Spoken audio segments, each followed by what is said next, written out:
Chapter 2280. You're the captain of the forest guards, Fong Su? Mo Lien looked coldly at the person kneeling in front of her.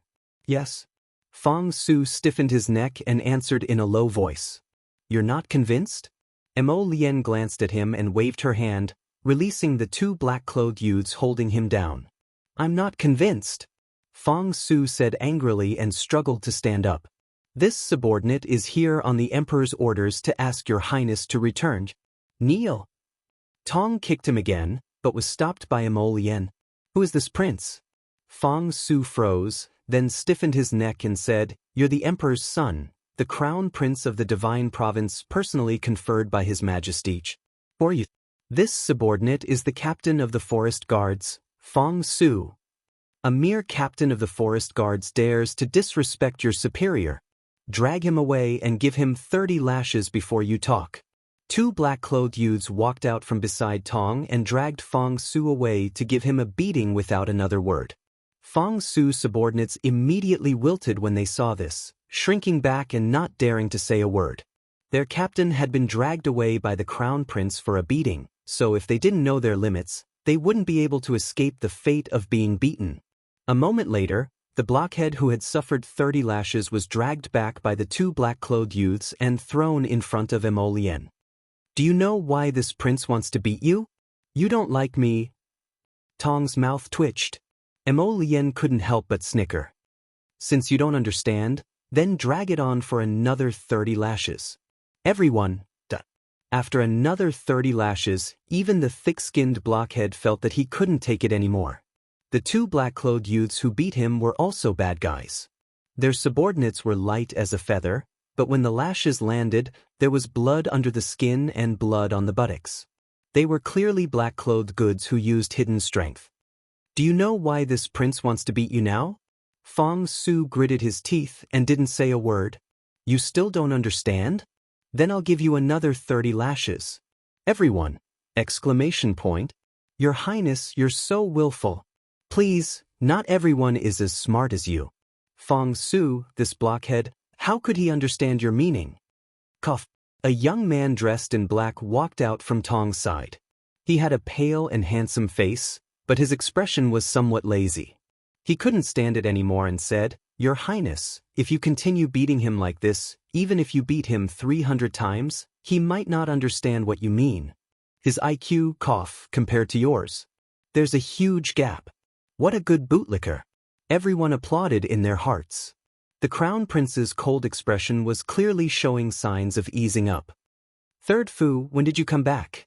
Today. The lazy youth chuckled and walked to his side. He bowed and said, Your Highness, for such an honest person, it's better for us to get straight to the point so that he can understand.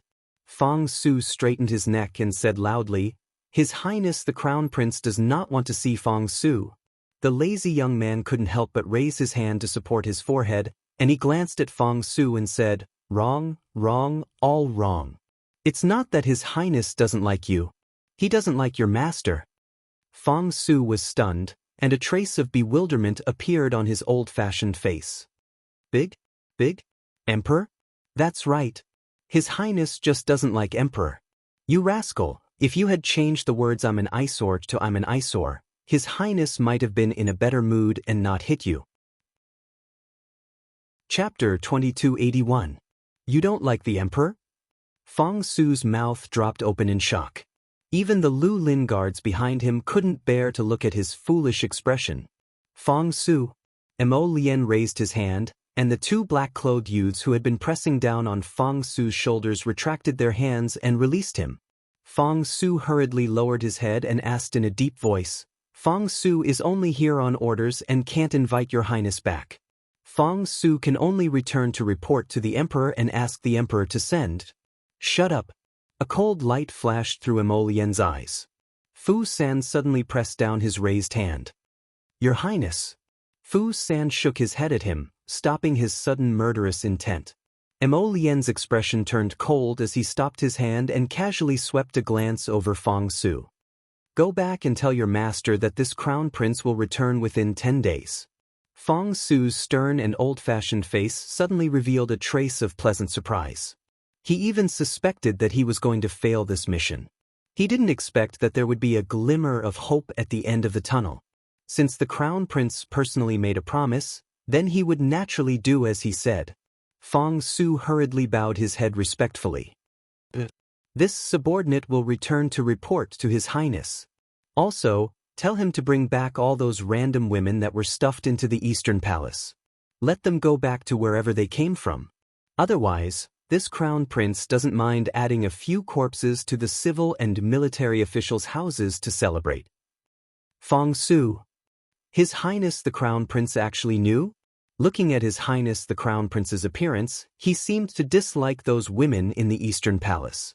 Kiki was one of those women. It was specially selected by Madame Goen. Don't wait until the situation is out of control before you regret it. Mo Lien glared at Fong Su warningly. This Crown Prince will leave my words here today. If you return and find that there is a random woman in my Eastern Palace, kill one. If there are two, kill a pair. His expression was cold as he said, if you don't bring them back first, then wait to collect their corpses. Also, tell that old woman from Goen to stop. If I find out what kind of trouble she's up to again, don't blame me for not leaving her any face. Don't think that this old man can protect her. If I were to go crazy, even I would be afraid. Scram. The more she spoke, the angrier she became. Mo Lien's cold voice turned into an explosive shout. A gust of wind landed on Fong Su's body, instantly pushing him back a few steps. The group of Greenwood guards retreated in silence, not daring to provoke this temperamental Crown Prince again. This Crown Prince looked really scary. What should he do? Mo Lien bent his long fingers slightly and turned around to see Fu San shaking his head at him. Only then did he manage to suppress his murderous intent. Damned old man. Mo Lien coldly cursed. When he returned, if they still let his wife be wronged, he would kill them all for peace and quiet. Third Fu couldn't help but sigh. He knew that the knot between this fellow and his father was difficult to untie, so he could only change the topic. Your Highness, then should we immediately pack up and leave? Mo Lien nodded. You all go back first. At the same time, Miss Chiao, who had washed up and smelled good, laid back down on the bed. She hugged the quilt and rolled over, happily catching up on sleep. A night of torment had been very tiring. Jojo had planned to have a good sleep first, but the moment she closed her eyes, the entire golden talisman jade tome turned into rays of golden light, flashing in front of her eyes. Chapter 2282. What was this golden talisman jade tome up to again? It suddenly became excited and shook her so much that she felt dizzy. Arbor wanted to sit up, but she found that she couldn't even lift a finger. The golden talisman jade tome was up to something again. Arbor helplessly lay on the bed and used a wisp of her spiritual sense to control her spiritual sense to enter the depths of her conscious to investigate. She saw that one of the 12 jade slips flew out and transformed into a large golden book that was overflowing with light. Miss Chiao's heart stirred and she rushed forward with a cheer. She originally thought that the golden talisman jade tome had advanced her level again and she could now learn earth-grade talismans. Unexpectedly, the jade slip that flew out was still the original 8th one. Arbor couldn't help but roll her eyes inwardly. She had already browsed through this 8th jade slip several times from beginning to end and memorized every single word. Why was it still flying out and forcing her to flip through it?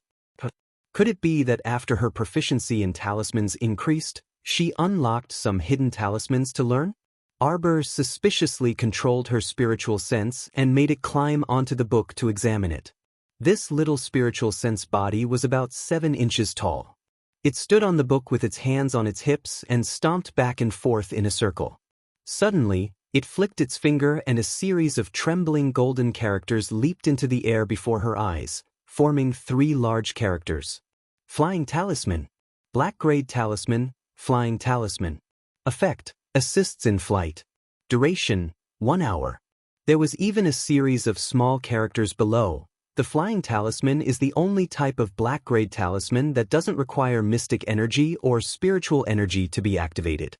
With the Flying Talisman in hand, flying is no longer a dream for ordinary people. Do you want to soar in the sky? Do you want to have a pair of invisible wings? Use them to make the Flying Talisman. Arbor was speechless. She didn't expect the golden talisman jade tome to have such a funny side. Are you sure you're not teasing me with those few lines of words? Arbor controlled her spiritual sense body to sit cross-legged on the golden book. She picked up the gold-beaded talisman pen and drew the flying talisman over and over again.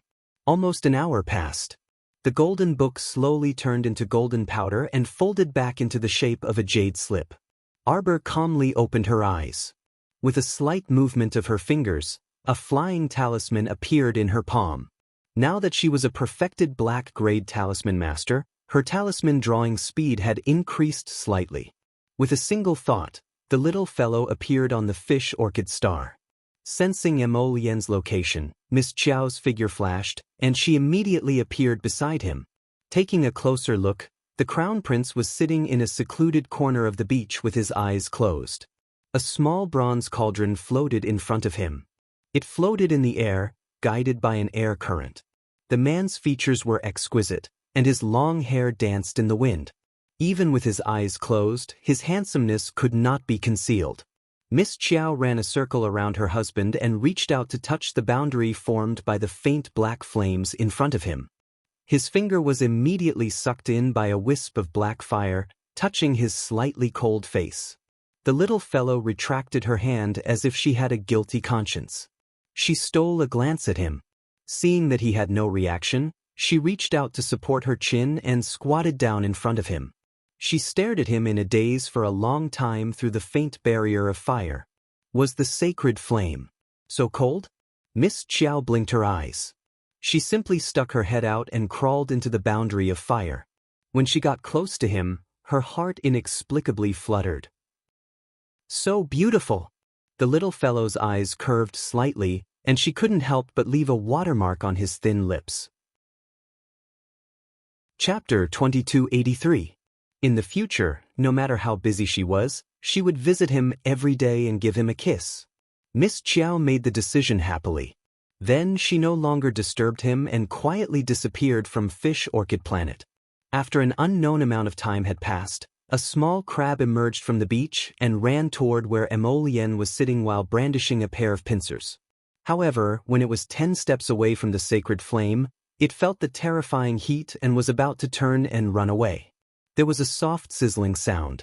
This pitiful little crab that didn't have eyes was instantly vaporized by the steam. The fine white sand beneath Mo Lian's feet pushed outwards in layers before turning into wisps of white smoke and disappearing into the air. The sacred flame was the most yang fire in the world. It had always been known to burn all evil and filthy things in the world. As long as the sacred flame did not want to, no living thing could get close to it. When Xiao Mu found her second ant master at the market, she was in the middle of haggling with someone until her face was flushed red. In the end, she bought a card of cloth that looked quite good at a very discounted price. Arbor was speechless.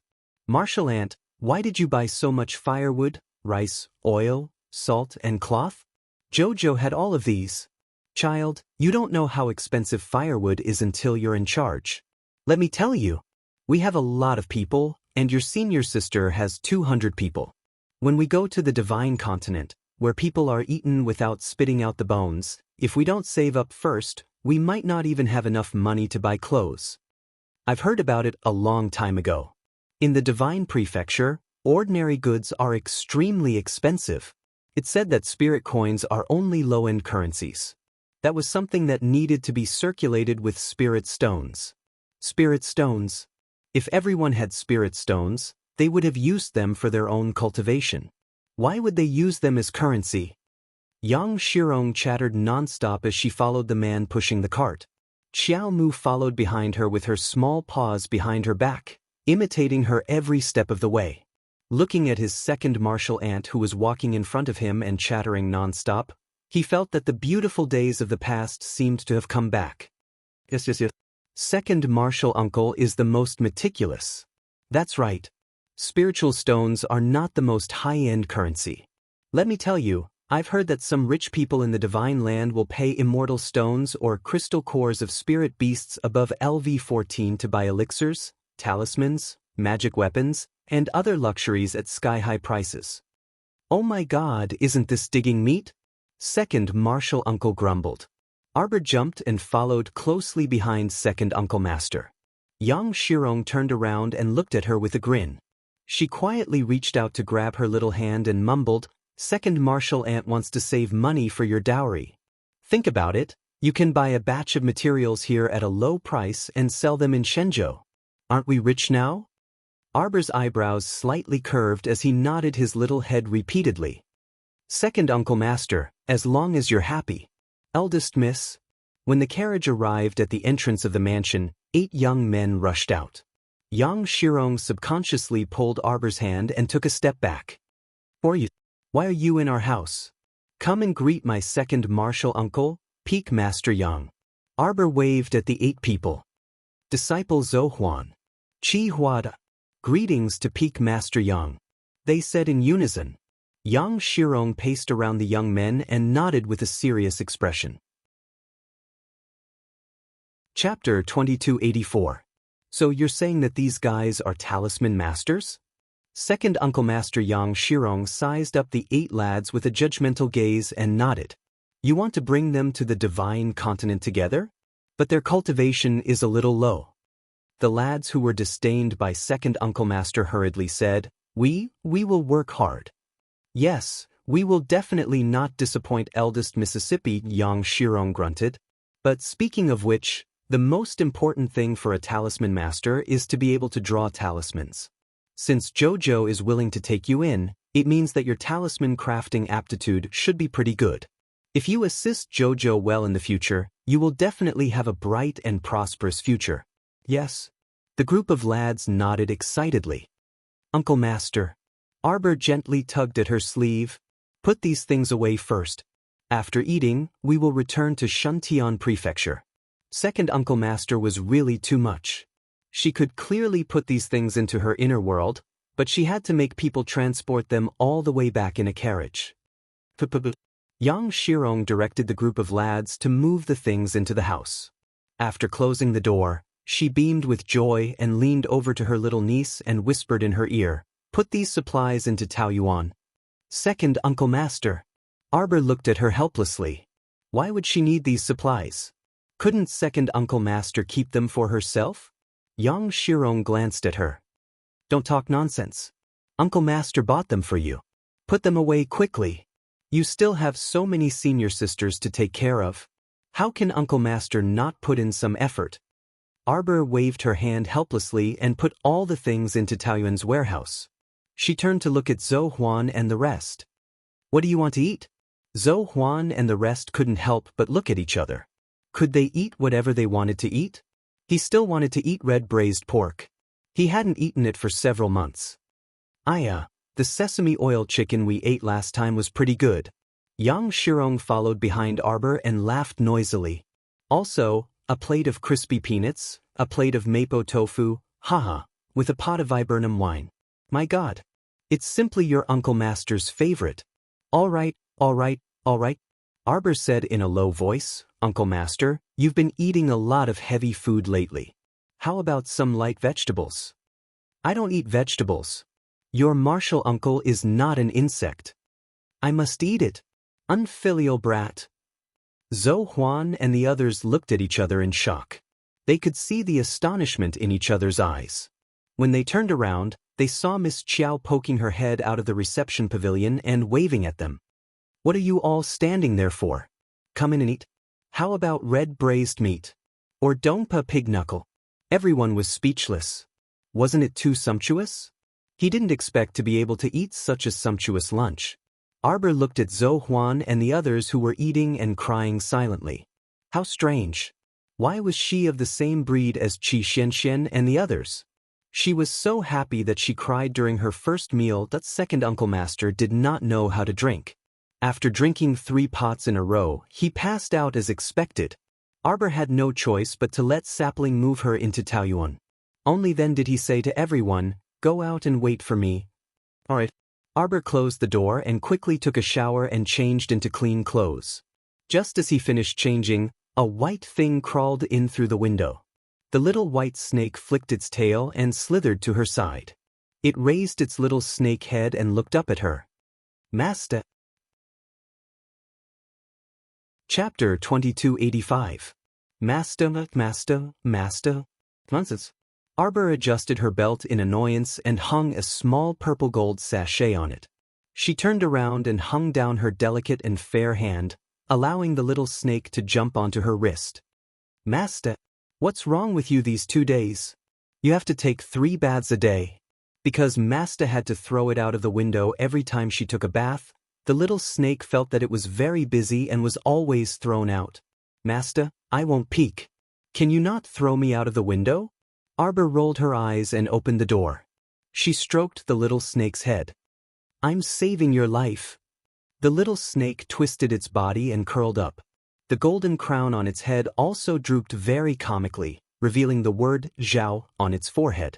Xiao Mu's fingers involuntarily stroked the summon character on its forehead.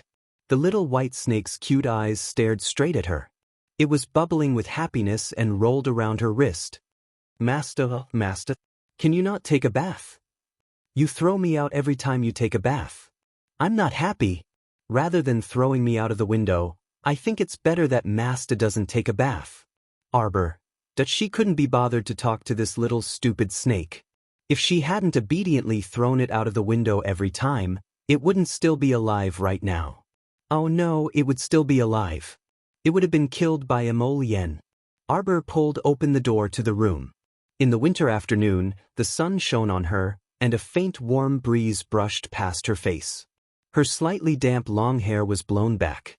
8 young people were standing in the courtyard, ready to go. When they turned around, they saw this little girl in plain clothes.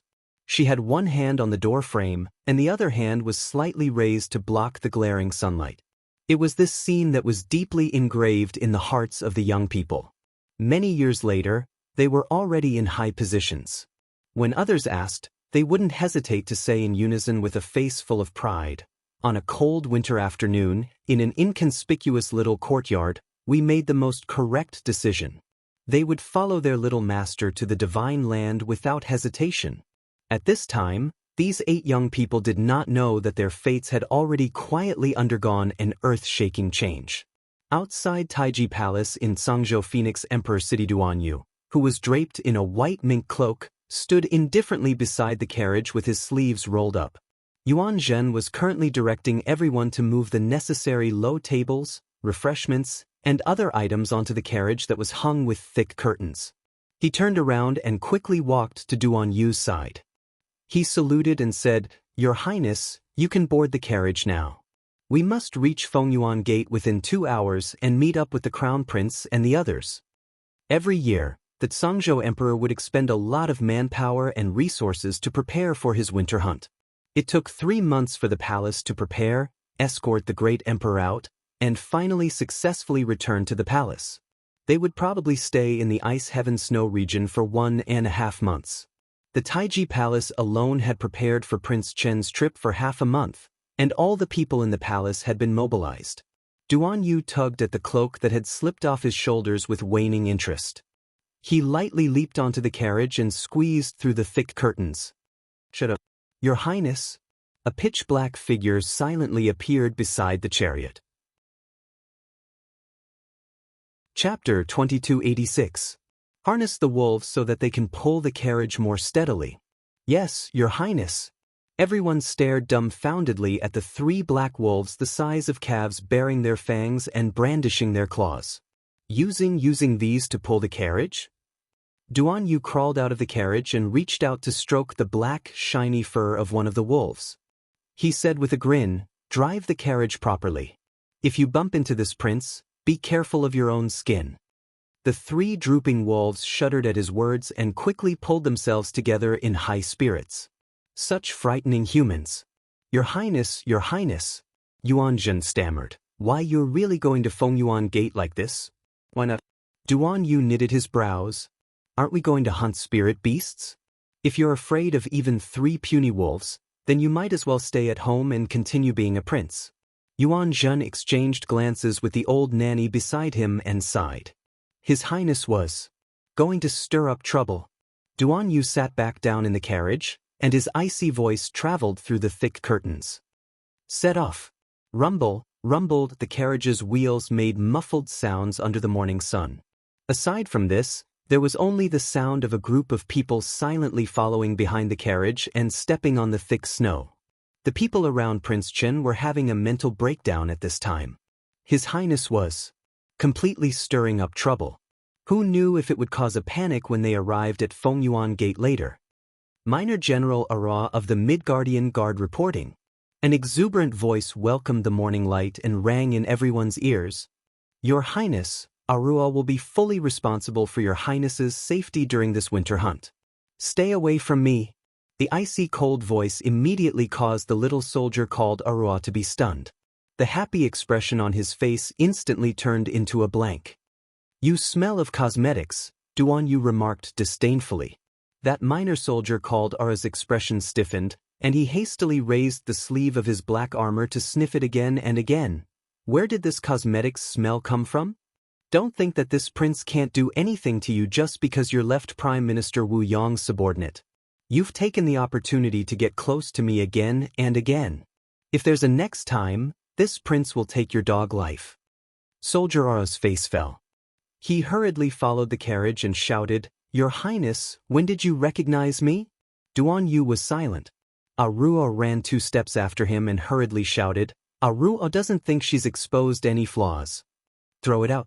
Yes, master. Ing appeared beside Wu Run, lifted her up, and threw her out without any explanation. Duan Yu only felt that his ears were much more tranquil, and his mood also improved slightly. He had already recognized this idiot when she disguised herself as a man and followed her father, Wu Yong, outside the Imperial Ancestral Temple. Are you sure you're not here to make a fool of yourself?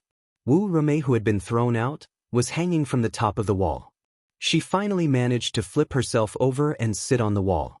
She hastily waved her hand at Duan Yu's carriage that was leaving in the distance. Your Highness! Your Highness! I really received the order and accepted the mission to protect you. His Highness doesn't need a woman to protect him. So what if I'm a woman? Wu Ruame flipped down from the top of the wall in anger and chased after the eunuch Xiao Kezi, shouting, If you have the guts, why don't you compete with a woman? Xiao Kezi immediately shrank back behind Yuan Zhen. What a joke. You want him, a weak normal person, to fight with eldest Miss Wu. Chapter 2287. Your Highness, I really have a mission token here. When Wu Ruame was fishing for something under her robe, she heard a gust of wind. Caught off guard, she was kicked off the wall by Ing again and hung on it. She was so angry that her face flushed red. She pounded the wall and cursed in embarrassment. Don't kick me if you have the guts. Duan Yu's carriage arrived at Fengyuan's gate in less than half an hour. At this time, the carriages parked by the side had already formed a long line. For this winter hunt, the emperor not only brought a group of favored imperial concubines and princes and grandsons, but also many outstanding young men and women from civil and military officials, aristocratic families, and sections. Left Prime Minister Wu Yong was looking for his troublesome daughter in the crowd. When he looked up and saw Prince Chen's carriage coming over, he quickly dismounted to welcome him. Seeing Prime Minister Wu like this, everyone also hurriedly dismounted and bowed to welcome Prince Chen. Prince Chen, who had just returned, was not to be underestimated. It was not an exaggeration to say that he soared to the sky in a single bound and made people look at him in a new light. For so many years, no one had inherited the Fiend Emperor's bloodline, but he actually inherited it. It had to be said that this prince's luck was truly heaven-defying. A woman's scream suddenly came from the crowd. It was unknown which family's young miss was frightened by the 3 ferocious hyenas, but she failed to live up to expectations and fainted as soon as she closed her eyes. This caused a bit of chaos among the servants of that family. Some pinched her philtrum, and some gave her medicine. A cold snort came from behind the thick carriage curtain. Zhangzhou's Li family is known as one of the 3 great patrician families of Phoenix Emperor City. Their daughter was actually frightened by a mystic beast. Truly an eye-opener for this prince. Low, shameful laughter involuntarily came from the crowd. A steward of the Li family argued with a flushed face, This naturally isn't it. How could he say that this fainted woman was merely an ordinary concubine's daughter in their family? A concubine's daughter with a bit of beauty like this was usually offered to some aristocratic family as a bed warmer. Naturally, she was not a girl with outstanding talent that the family focused on nurturing. For this winter hunt, His Majesty was the one leading the expedition. The Li family had brought along this beautiful concubine's daughter in order to climb up the social ladder. It would be best if it was a royal relative, but he didn't expect that he would be so unpresentable. Before it set off, it was frightened by Prince Chen's hunting wolf and fainted. This was truly a disgrace to the clan. Fourth younger brother. A piercing laugh came from the side. Miss Li is delicate, why do you have to be so harsh on her? Although this flying wolf is only a low-level Xian beast, it still scared the young lady in the end. The crown prince, the second prince, and the third prince disembarked from their carriages. Beside them was a young man with an elegant and cold appearance. Duan Yu glanced at that person and recognized him as Prince Qing's heir, Rong Qing. Duan Yu also disembarked from the carriage and cupped his hands toward the crown prince without much sincerity. Elder brother, I think that since royal father has decreed for the winter hunt, we should select some people with passable cultivation to accompany us. I have no interest in participating in the hunt with a bunch of repulsive people. If all of you are as weak as this, then this king will return home. Duan Yu's disinterested expression made everyone's mouths twitch. Crown Prince Rongli quickly called out to him, "Fourth younger brother. His Majesty the Emperor has arrived. Her Majesty the Empress has arrived. Noble Consort Duan has arrived." Chapter 2288. Songzhou's great emperor, Rong Yuan, saw his restless fourth son as soon as he got off the carriage. This child was wearing a pure white cloak. He was tall and handsome, like a bamboo tree in the cold wind. He looked at them coldly. He was leaning against a huge flying wolf. His slender fingers twirled the fluffy fur on the flying wolf's head. His peach blossom eyes, which were supposed to be affectionate, were now filled with ruthlessness. He looked at the people in front of him without any warmth. It was as if the clamor in front of him had nothing to do with him. The people standing in front of him were not his brothers and relatives, but a group of fake people. Ah ha ha! Awkward laughter came from the crowd. A thin middle-aged man appeared behind Rong Yuan and said with a smile, "Fourth prince, you must be anxious from waiting. Your Majesty, most of the people should be here. Please give the order to set off." Songzhou's great emperor, "That you useless guy, you only know how to change your mind." The great emperor glared at this official. Everyone was whispering to each other in private. And Xingho was blind. Didn't he see that beside the fourth prince, there were 3 terrifying flying wolves driving the carriage? These big guys mixed in with the horse caravan. Wouldn't the horses be scared to the point that they wouldn't run away? This and Xingho was used to smoothing things over and always liked to talk things over. "Why aren't you carrying this useless slut away? She'll dirty His Highness's eyes." A red-clothed beauty walked out from Xingho's side and arrogantly kicked the Li family's concubine's daughter on the ground. She coldly looked at the palace servants behind her. There was another round of whispers in the crowd. Everyone recognized that this red-clothed beauty with exquisite makeup and a pearl hairpin was the famous high-grade alchemist Xiang Chong princess. Although this princess was young, her attainments in alchemy were not small. She was only 20 years old and would soon become a popular yellow-grade alchemist. In their Songzhou, yellow-grade alchemists were not rare. What was rare was such a young quasi-yellow-grade alchemist. Those who could become yellow-grade alchemists were mostly old fellows in their 70s or 80s. However, this Xiangchang region princess had joined the orthodox alchemy sect at a young age. Due to her exceptional talent, she had become the medicine sect's head elder's favorite direct disciple. Her status was definitely not to be underestimated. Rong Yuan waved his hand and signaled for the servants to carry the Li family's young mistress out.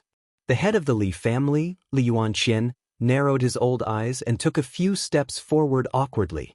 He hurriedly bowed and said, "My daughter has just returned home from the mountains and countryside. She didn't know how to behave properly in front of the palace. I hope your Majesty and the concubines will be magnanimous enough to forgive her." Master Li, don't bring such an unpresentable daughter of a concubine around with you all the time. She's just a little pretty. Patriarchally, you're quite scheming. The few patriarchs who were not on good terms with Li Yuanqian naturally seized the opportunity to unceremoniously ridicule him. Their words caused the veins on Li Yuanqian's forehead to bulge. Father. Duan Yu impatiently interrupted everyone's ridicule and expressionlessly said, I heard that there's a competition every time there's a hunt. If the people who hunt are all weaklings like this, then this subject won't participate. Even if I win, it's an unfair victory. The emperor of Zhangzhou's eyelids twitched. His son was his son, but his temper was unknown who he took after. His mother, noble consort Duan, was such a gentle woman. Chapter 2289. Noble consort Duan walked to her son's side and helplessly wiped away the fine white snow at his temples with her sleeve. She gazed at her child with gentle eyes and said softly, Son, it's fine for you to be cooped up in the palace all the time. Why don't you go out for a walk? Who knows, you might even encounter some interesting things. Duan Yu's icy gaze finally softened. He looked down at his mother and nodded reluctantly. Then I won't compete with them. Hey, as you wish.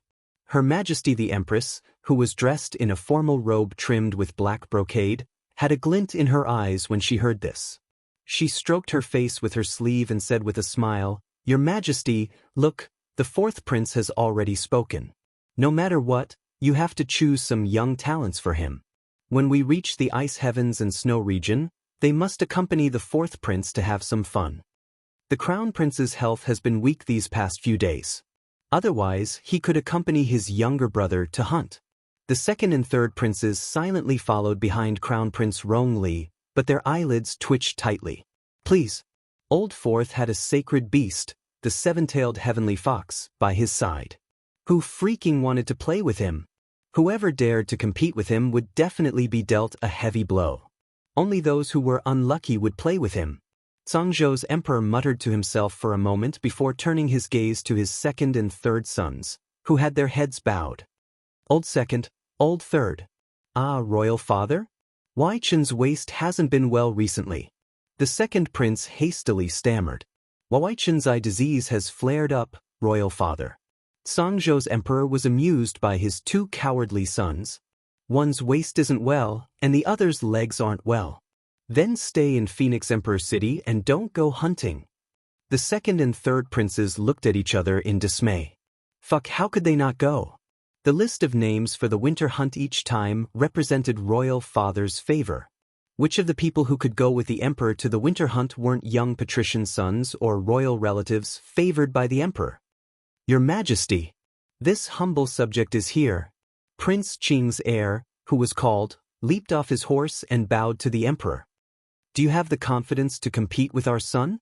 Your Majesty's orders, this humble subject does not dare to refuse. The great emperor looked at his young and outstanding nephew, and his mood improved slightly. He laughed and said, Ali, when you go to the heavenly ice and snow region, you will have opponents. Qing's hunting skills will definitely broaden your horizons. Duan Yu leisurely glanced at the silent vassal Prince Rong, who was standing solemnly with his head bowed. Then, he lifted the curtain and leaped into the carriage. Let's set off. The great emperor looked helplessly at his son's carriage and raised his hand. Let's go. Aya, His Majesty seems to favor the fourth prince a lot. Nonsense. That is the Rong family's only glory in the last 1,000 years. They inherited the demon emperor's bloodline. Speaking of which, after receiving the devil emperor's inheritance, will my cultivation soar by leaps and bounds? I wonder what cultivation level this fourth highness is at now. I think it's better not to ask. If you ask, you'll suffer a blow for no reason. Previously, in our Phoenix Emperor City, the crown prince was knowledgeable and elegant. Although he couldn't compare to Prince Qing's heir, who was proficient in both the pen and the sword, he was still an elegant young master. But now, his limelight has been completely overshadowed by this fourth brother of his. Eldest brother, don't listen to those gossips. The second prince frowned and swept his gaze behind him. Because there were so many people, they didn't know who was speaking, but some fragmented words drifted into their ears. Chapter 2290. Although Rong Li didn't say anything on the surface, his hands were tightly gripping the reins.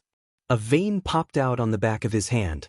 Ever since his fourth brother returned home, he felt that his position in front of his imperial father had plummeted. In his imperial father's words, it seemed that he only cared about his fourth brother. How much was he, the crown prince, being squeezed to? How hateful! Looking at that arrogant and domineering young and handsome face, he really wanted to destroy it with his own hands. The caravan headed towards the ferry. When they arrived at the ferry, they would change boats and head straight for the extremely cold ice heaven snow region. This journey would take about 10 to 15 days. Crown Prince Rong Li tightly gripped the reins and suppressed his gloomy mood. Underworld Province, Great Yong City, Imperial Palace. Ah, Your Highness. A few personal palace servants looked at the black-clothed man standing in the open main hall, laughing maniacally with a distorted face. They couldn't bear to look at him and shrank to the side. His Highness, the Crown Prince, wouldn't be crazy, right? Ha! Underworld Wolf Prince laughed until tears were about to fall. Look, Mr. Zhuang, you heard it today. Ha! My good imperial father actually personally asked me to give up the position of Crown Prince. Give it to my good third brother? Ha! I knew it. Nothing good would come out of bringing him back. Underworld Wolf Prince gritted his teeth and cursed. Ha! Look, this is my father, my most revered father. For the son of a favored concubine, he wants to abolish me. Ha! Crown Prince, Your Highness, please calm down. The old man in his early 50s that Underworld Wolf Prince called Mr. Zhuang stroked his beard and sighed. The imperial noble consort is deeply favored by the emperor. This is an unchangeable fact. Mr. Zhuang said, the top priority is to unite the civil and military officials and suppress this matter. We will think of a countermeasure to deal with it. And then? Suppress it, and then what? Won't you still have to give up the position? Ha! Underworld Wolf Prince's face was full of despair as he slumped into the armchair. Teacher, the situation is gone. It can't be salvaged. No. This matter can be salvaged. Mr. Zhuang calmly analyzed. What His Highness has done in the past 3 years is obvious to all in and out of the court. Your Highness, you can't give up so easily. Listen to this old subject. You only need to do one thing during this period of time, and that is to visit all the court officials. Is it useful? Your Highness, if you don't do it, you'll have nothing. If you try your best, you might be able to turn the tide. The Underworld Wolf Crown Prince slumped on the stool without spirit. Suddenly, he covered his face and wept bitterly. Father said that third brother is very outstanding. Whether it is intelligence, strategy, or even cultivation, third brother is the most outstanding among all his sons. So what? Mr. Zhuang flung his sleeves and said, how can we allow him to occupy the position of Crown Prince without a proper title? Your Highness, pull yourself together. You are the legitimate son of the late Empress. For the past 3 years, you have been helping the great Emperor deal with government affairs. You have been doing an excellent job. The Underworld Wolf Crown Prince propped himself up and clenched his fists tightly as he angrily said, I am the most legitimate Crown Prince. That son of a favored concubine, how can he compete with me? I won't lose. I won't lose. Your Highness. Your Highness. The Crown Princess' voice came from outside the door. Chapter 2291. Fu, why are you here? Underworld Wolf Crown Prince hastily stood up and opened the door to welcome his pot-bellied wife in. Fu, your body is heavy, so don't walk around in the cold of the nights. Your Highness, I'm worried about you. Su Fu pulled her husband's hand and sat down at the table together. I know about what happened in the Imperial study this afternoon. Your Highness, you mustn't misunderstand. As long as we're here, we'll have Qingshan. Before you do anything, think about Fu Yer and our unborn child. Yes? Underworld Wolf Crown Prince held his wife's shoulders and nodded. Fu Yer, don't worry. I won't fall so easily. Sir Zhuang nodded, gratified. This old official will contact some people. For the next few days, Your Highness and Her Highness the Crown Princess can stay in Qingyuan Hall. Thank you for your trouble, Sir Zhuang. I await your good news. Sir Zhuang nodded. Just as he walked out of Cheng Yuan Hall's door, someone pressed a shiny dagger against his neck. His old face turned pale as he retreated step by step into the hall. Good news? What good news do you think there can be? A cold voice sounded in Underworld Wolf Crown Prince's ears. It shuttled back and forth in the empty hall. The palace maids and eunuchs guarding the door had long since knelt down, trembling in fear. Their heads were pressed against the back of their hands, and they didn't dare to move a single hair. Underworld Wolf, I originally didn't want to bicker with you. Unfortunately, you don't know how to be tactful and don't know when to advance or retreat. Outside the tall hall door, a slender figure crossed the threshold and coldly gazed at Sir Zhuang, who had a dagger against his neck. Third Prince Yu? What are you doing? Sir Zhuang felt like a scholar meeting a soldier, unable to reason clearly. He was now a fish on the chopping board. Although he forced himself to be calm, it was inevitable that he was panicking. The pitiful Sir Zhuang had an eloquent tongue, but he couldn't say anything in this situation. Eldest brother. Ahan moved a stool from the side and let ACI sit down. Akir crossed her arms and glanced at Netherwolf Crown Prince and his wife. She sneered, "You don't know how to appreciate favors. My big brother Yas didn't even want to be long-winded with you. Who would have thought that you would actually dare to secretly scheme behind his back and try to salvage the situation?" Turning the tide, Yas replied nonchalantly. You still want to turn the tide? Akir snorted and said, I don't even know where you got the guts to trouble my big brother Yas to personally deal with you. All right, don't waste your breath on him. Read the Imperial Edict. Yes. An old eunuch shakily walked out from behind Yas, spread out the Imperial Edict, and read aloud, Crown Prince Hell Wolf is close to evil officials, not benevolent and righteous, far from a gentleman, close to a villain, immoral and immoral. With every sentence the old eunuch said, Netherwolf's face sank deeper into a deathly gray. The crown princess was trembling at the side. Mr. Zhuang was so angry that his whole body trembled like a sieve. He shouted angrily, Slander, this is slander. You guys? How dare he falsify the Imperial Edict?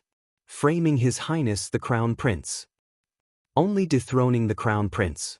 ACI coldly said, Tomorrow at the Imperial Court, Imperial Father will officially crown me as the Crown Prince. Netherwolf Crown Prince spat out a mouthful of blood that he had suppressed in his heart. ACI coldly glanced at him and indifferently said, Eldest brother, you should take care of your body. Chapter 2292. Sir Zhuang pointed at Ming Yasi with trembling fingers. You guys? How can the dethroned Crown Prince be so trifling? When the news spread to Divine Prefecture and Song Province, the two monarchs laughed their heads off. Ming Yasi curled his lips and smiled coldly at the master and servant trio. So it's trifling? Dethroned Crown Prince, I advise you to properly recuperate in Chengyuan Palace Hall and not run around. Otherwise, you might not even know how you lost your life. Underworld Wolf Crown Prince sat paralyzed on the ground and didn't regain his senses for a long time. Imperial Father. In the afternoon, he spoke to him in a negotiating tone. Underworld Wolf, you're not suitable for the position of Crown Prince. Why don't you abdicate and give it to your third brother? What do you think? He didn't expect that after only 4 hours, he would issue an imperial edict to dethrone the Crown Prince. Underworld Wolf Crown Prince's vision was a blur, and he couldn't hear his wife Su Fu's screams. He only felt that his eyes were sticky, and he couldn't see anything clearly. He could faintly hear someone screaming in panic, quickly find an imperial physician, find an imperial physician. His Highness the Crown Prince's eyes are bleeding. It's just a dethroned Crown Prince, why are you so nervous? Ahan smiled and said with his hands on his hips, Someone, find a physician to examine this dethroned Crown Prince's condition. Don't pass out all of a sudden. This is a good day for me to ascend to the position of Crown Prince. I don't want big brother and sister-in-law to die on the spot. Ming Yasi coldly swept his gaze over the dethroned Crown Prince and his wife, and his gaze fell on Sir Zhuang. Big brother, how should we deal with this old man? Kill him. Ming Yasi sneered and turned to walk out of the palace hall. He couldn't keep an old man by his side who could give advice to the dethroned crown prince at any time. Apart from this old man, with the dethroned crown prince's IQ, he would never have the qualifications to make a comeback. A cold glint flitted across Ming Yasi's eyes. He flicked his sleeves and walked out of the palace hall. He raised his head to look at the silhouettes of the palace buildings illuminated by the clear moonlight. Big brother, don't blame me for being ruthless. I originally had no intention of competing with you. However, the position of crown prince was something that I had to obtain. If he didn't have an equal status, if he didn't have the connections, resources, and power that he deserved, what qualifications did he have to compete with that person?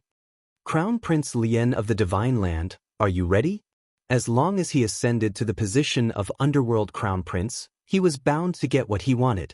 Haha. Arbor pulled her furry cloak a little tighter, held the gold-beaded talisman pen, and continued to draw her talismans on the back of the fire phoenix. The journey was really boring. The group left an E-prefecture. In order to speed up their journey, Arbor summoned the ancient fire phoenix to carry them to Shuntian Prefecture. With the fearsome aura emanating from this big fellow along the way, they didn't have to worry about any foolish flying spirit beasts pouncing on them. Zhou Huan and the others vomited bile for the first 2 days. She was a little better these 2 days, but her face was still pale. She was quite pitiful. Arbor didn't feel that little fire phoenix was flying at all. She always felt that it was flying very steadily. She didn't understand why Zhou Huan and the others always said that it was very bumpy. It was probably little Phoenix deliberately messing with them. Even if she was unhappy, she still had to carry 8 men? Hua, get down quickly. Below them was the long-awaited thunderous plain. She wanted to sit on the land whale and play. After getting down, Zhou Huan only felt that her steps were light. She swayed to the side, squatted down, and vomited.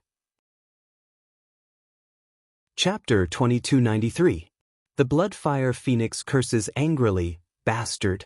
What are you vomiting for? I won't carry them next time." A group of men who came from the mountains and had never seen the world. He gave them the honor of riding the ancient fire phoenix, and they actually dared to vomit at him? Vomit your sister. Arbor holds his forehead and withdraws the swearing Bloodfire Phoenix. He turns to look at the 8 people who are vomiting dizzily. How are you guys? Eldest Miss? Zhou Huan feels like a worm crawling to Eldest Miss's leg and calls out pitifully, He did it on purpose. It's been hard on you. Arbor squats down with a dark expression and touches Zhou Huan's little head. He reaches out and pours out an anti-vomiting pill from the bottle. Take another one. In a while we will ride the land whale. It will be very stable. Zhou Huan, Qi Hua, and the others only feel slightly better after taking the medicine. After resting for 5 minutes on the spot, everyone finally stops feeling dizzy and vomiting. They all look pitifully at Arbor. Arbor twitches the corner of his mouth. Hua is too playful. Don't worry, we will ride Qingluan later. My Qingluan has a gentle temperament. It definitely won't be bumpy anymore. Now, let's go find the land whale first. Arbor runs in the direction of the land whale. Quickly follow me. Qi Hua stares blankly and can't help but laugh. These few days, Eldest Miss has been looking old and steady all day. It's really rare to see such a cheerful little girl. Fang Wenyao and his brother can't help but laugh. Let's go, quickly follow. The group arrives at the landing port of the land whale. Arbor pays the fee with familiarity and leads the 8 talisman masters to board the land whale's back and sit down. The land whale is quite fun. After sitting on it last time, Miss Qiao has been a little longing. Now that she has this opportunity, she might as well sit on it again and play. Tap tap tap. After a series of footsteps, the people who board the land whale come face to face with Arbor. Xiaomu had just felt that these people were a bit familiar. One of the girls in their group could not help but scream. She pointed at Arbor and shrieked, "Why are you here? Miss Qiao, do you still remember us? When we first entered Shuntian Prefecture, we met here at the land whale. Later, during the school tournament, we would meet again. We are students of the Dawn Academy. I am Su Hao." Arbor looked at him blankly for a long time, feeling that the 7 people in front of him were familiar. He nodded his head in confusion. Su Hao couldn't help but smile and touch his nose. Is Miss Chiao alone? What about Qi Xian and the others? Miss Chiao said expressionlessly. He went into seclusion to cultivate. Su Hao nodded and sat down with his people behind Xiao Mu and the others. The things in this small town are cheap. We actually came here to make a big purchase. Su Hao smiled and scratched his head. Su Hao, why are you telling her so much? The young lady who had previously pointed at Xiao Mu and shrieked impatiently with a stoic face. Aya, we all know each other. It's not too much to say a few words. Chen Yuhan, you little slut, shut up. Su Hao sighed. Stop arguing. Alright, the land whale is starting. Arbor only felt that these people were too noisy and automatically blocked their voices. He looked up at the thunderous plain and saw lightning bolts striking down. The land whale passed through smoothly, avoiding the lightning bolts at a fast speed. Hey, let me ask you. This land whale, are you selling it? The sixth watch ended. Chapter 2294. A big shot who wants to buy a land whale? Everyone's gazes all turned toward Xiao Mu. The woman who pointed at Arbor earlier can't help but laugh loudly. You want to buy a land whale? Do you have enough money to buy one? What a joke. The land whale is a third-grade spirit beast. It can effectively avoid lightning and is very fast. How can this big guy be bought so easily? Moreover, my apologies, Mississippi. The old manager is slightly taken aback, then smiles. This land whale is rented by us. It actually belongs to the Shuntian Prefecture's main residence. Feeding the land whales every day is also very expensive. It's called a land whale. Can't it go into the water? It can.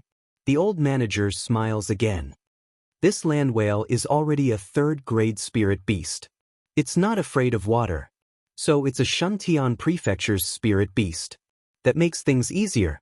Arbor takes out a communication jade talisman and writes a message to Dun Zong. This land whale is so fun. She's interested. She originally wanted to buy it, but since Dun Zong can make the decision, then let him. Give it to Sir Jojo. Xiao Mu put away the jade messenger talisman and tilted her small head. She didn't say anything else and just closed her eyes to rest. Unexpectedly, he hears the woman's noisy laughter. Yo, didn't you want to buy a land whale? Why aren't you talking? Lu Dunun, that's enough. I've told you so many times. This isn't Hong Yuan. Don't act like a princess in front of others. All you do is cause trouble for the team. Su Bang, I think you've been bewitched by that little bitch Chen Hanyu. Why don't you try scolding her again? Su Bang reaches out to protect the sobbing Chen Hanyu and angrily glares at the average-looking Lu Tian. Arbor glances at them. Suddenly, he has some impression of them. It seems that every time these people get together, there will be a dogfight. Forget it, Sir Jojo won't bicker with you. The little fellow folded her legs and leaned against the back of the chair, closing her eyes to rest. The land whale was running very smoothly, and it didn't feel any bumps at all. Its 8 short legs were running on the thunderous plain without any discomfort. Zhou Huan and the rest were overjoyed. Finally, he didn't have to suffer the pain of being tossed around on the blazing blood phoenix's back. Seeing that eldest miss had closed her eyes, they didn't say much and each of them began to draw the binding talismans they had just learned in their minds. The fact that young miss was willing to teach them was a blessing that they had accumulated over 3 lifetimes. Everyone told themselves in their hearts that they must not disappoint young miss expectations of them. Eldest young Miss's expectation for them was that they had to advance to high-grade talisman masters within 3 months. They would work hard. The land whale stopped at the fixed parking spot at the city gate of Julu City. The city lord of Julu City, Hua Qingyu, was dressed in a white robe. He had been waiting at the city gate for a long time. Greetings, Miss Chiao. Hua Qingyu saw the man in the crowd at a glance. He hurried over and bowed respectfully to Arbor. He still remembered the first time he met this man. He didn't know her identity, but her methods left a deep impression on him. At that time, the beautiful fairy from the Palace of Cold Blood was beaten to death by this savage little girl. Castellan Gung told you to wait for me here? Yes. Hua Qingyu bowed again. The land whale and a year's supply of food have been prepared. Miss Chiao, may I ask if 2 land whales are enough? Chapter 2295. Arbor nodded. Originally, she just wanted a land whale to play with. However, this city lord Hua was indeed a good person. Sir Jojo was a little happy, and his tense face relaxed a little. Bring me over to have a look. Hua Qingyu made an inviting gesture and brought Arbor to the parking spot on the side. Lu Tiantian and the others were so shocked that their jaws almost dropped. How is that possible? Lu Tiantian said to himself in surprise, this land whale is a level 3 spiritual beast, and he just sold 2 to her so casually? Su Hao was also a little surprised. However, out of curiosity, the passengers who had just landed from the land whale could not help but follow Hua Qingyu, Arbor, and Zhou Huan to the parking spot. Sure enough, they saw 2 super huge land whales lying lazily on the ground, basking in the sun. Oh my god, these 2 land whales are super huge. They must have been raised for many years.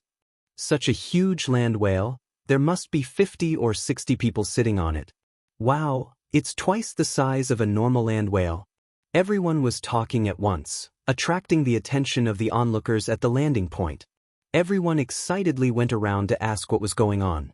When they heard that a rich person wanted to buy a land whale, they all opened their mouths in surprise. Fuck, such a huge land whale, it's not convenient to carry around. He's buying 2 at a time. Unless he has a castle at home, how can he put it down? Isn't that so? Hey, how much are you buying this land whale for? Lu Tiantian could not help but frown and ask. Princess, he's buying a land whale, you don't have to worry about it. He's rich and can do whatever he wants, TSK. Chen Hanyu could not help but mock. Shut up. I'm not talking to you. Lu Tiantian said angrily.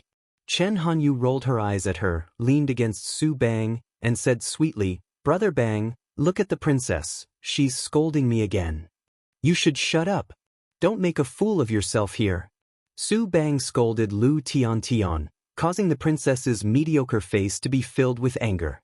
Hua Qingyu politely bowed to Arbor and said with a smile, Miss Chiao, please go up and check it. If there is no problem, I will take you to the food. Arbor looked up at the 2 land whales lying on the ground. Even though this enormous land whale was lying there motionless, she felt that it was so magnificent and huge. The little girl stood beside the short elephant leg of the land whale like a little girl. When she looked up, she could only see the white breath that the land whale exhaled. So, the little girl leaped into the air and landed lightly on the land whale's head. She looked expressionless, but if Emo Lien was here, she would definitely feel the little girl's excitement. Little guys, I'll have to trouble you to stay in the storage talisman for half a day. Arbor waved her hand, and 2 purple lights filled her fingertips. 2 thin jade talismans moved along with the airflow. 2 circles of purple light immediately fell on the 2 land whales, and in a short while, the 2 land whales were kept in the 2 purple talismans. After Arbor landed lightly, the light in her hand dimmed slightly, and she held the purple talisman in her hand. Zhou Huan, Qi Hua, and the others were so excited that their eyeballs almost fell out.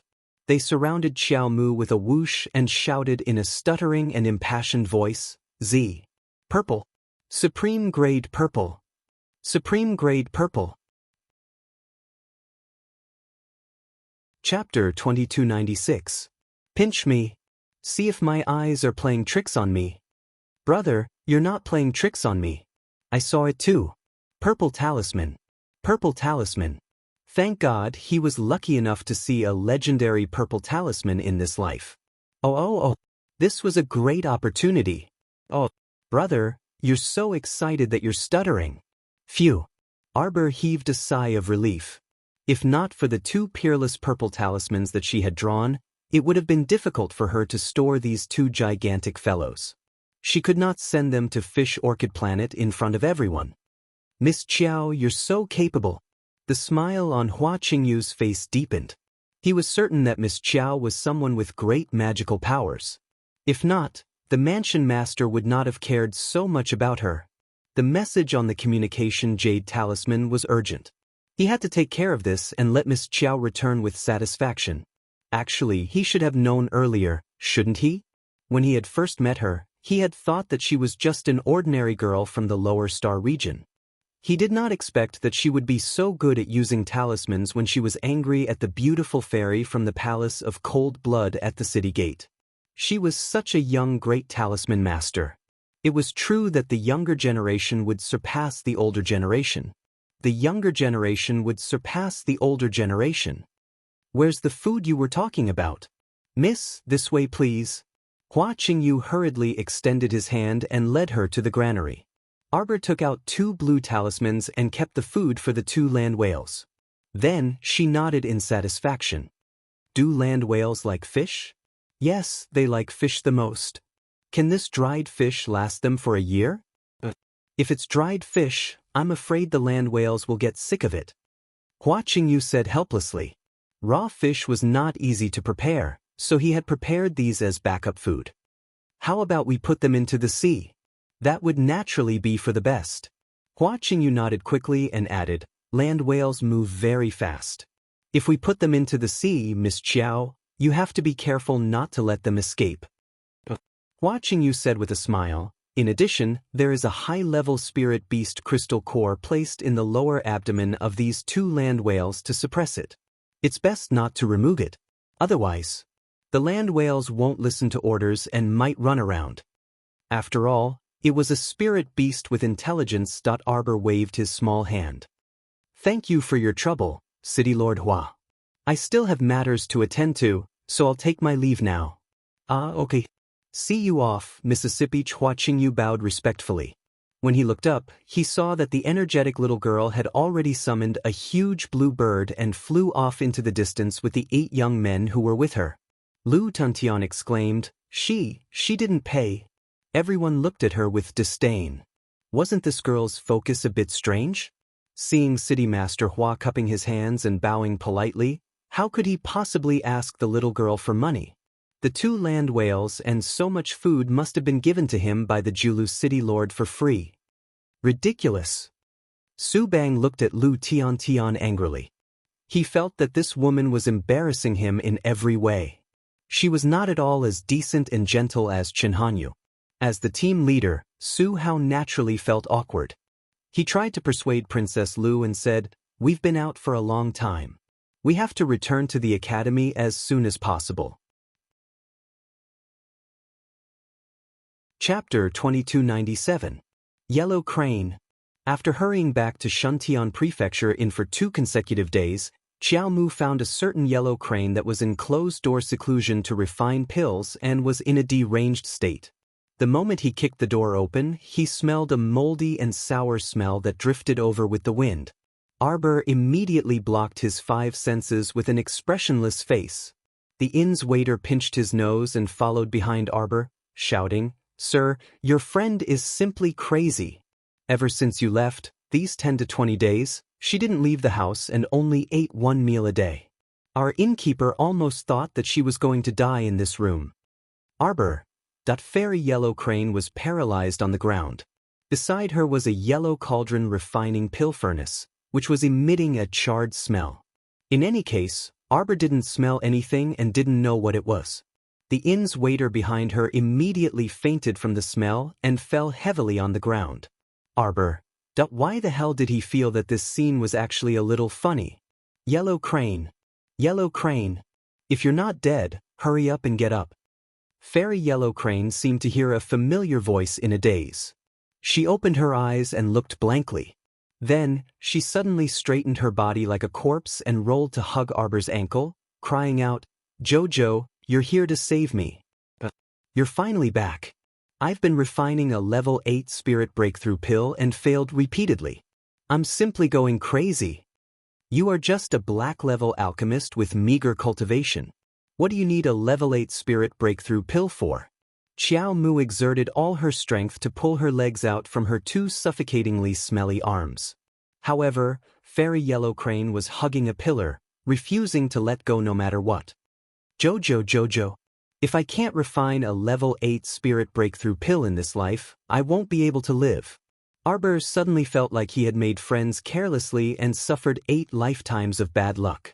Could this Joker be any more funny? Get up. Go take a bath right now. Arbor felt that his broken voice could probably shake the entire You're so fucking smelly that I can't even block my 5 senses anymore.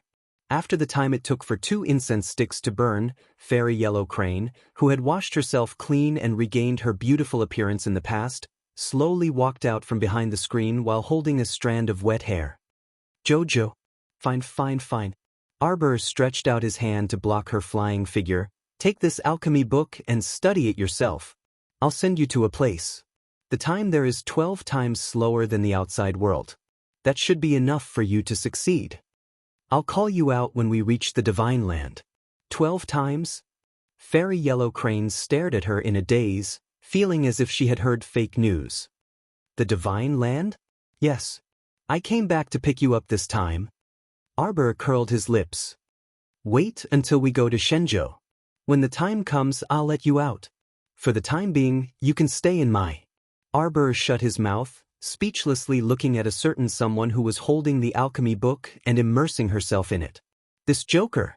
Arbor stretched out his hand to write a note and pressed it against Fairy Yellow Crane's forehead, asking Little Tree to send her to the fish orchid planet. He found a desolate island on the sea and threw her there, letting her immerse herself in alchemy cultivation. 20 days passed on the fish orchid planet, but the actual time was only 40 hours. On the small desolate island with dense spirit chi, Fairy Yellow Crane finally succeeded in refining a level 8 spirit breakthrough pill. She jumped up in excitement. Wow, success! Chapter 2298. When she jumped, she suddenly realized that something was wrong. Why was she stepping on a thin white beach? Surrounded by water, what was going on? Was this an island? Fairy Yellow Crane spent another day, 2 hours in the outside world, to run 1 round around the island. She hugged the tree and screamed in horror, This is a deserted island? Why am I the only one here? Yellow Crane's heart was filled with curses. This was actually a deserted island? Jojo! Where am I? Fairy Yellow Crane screamed for a while, then looked up slightly and took down a piece of paper stuck on her forehead. She saw a line of delicate words written on the paper. Don't panic when you encounter something. Just call out Sir Jojo. Was he trying to tease her?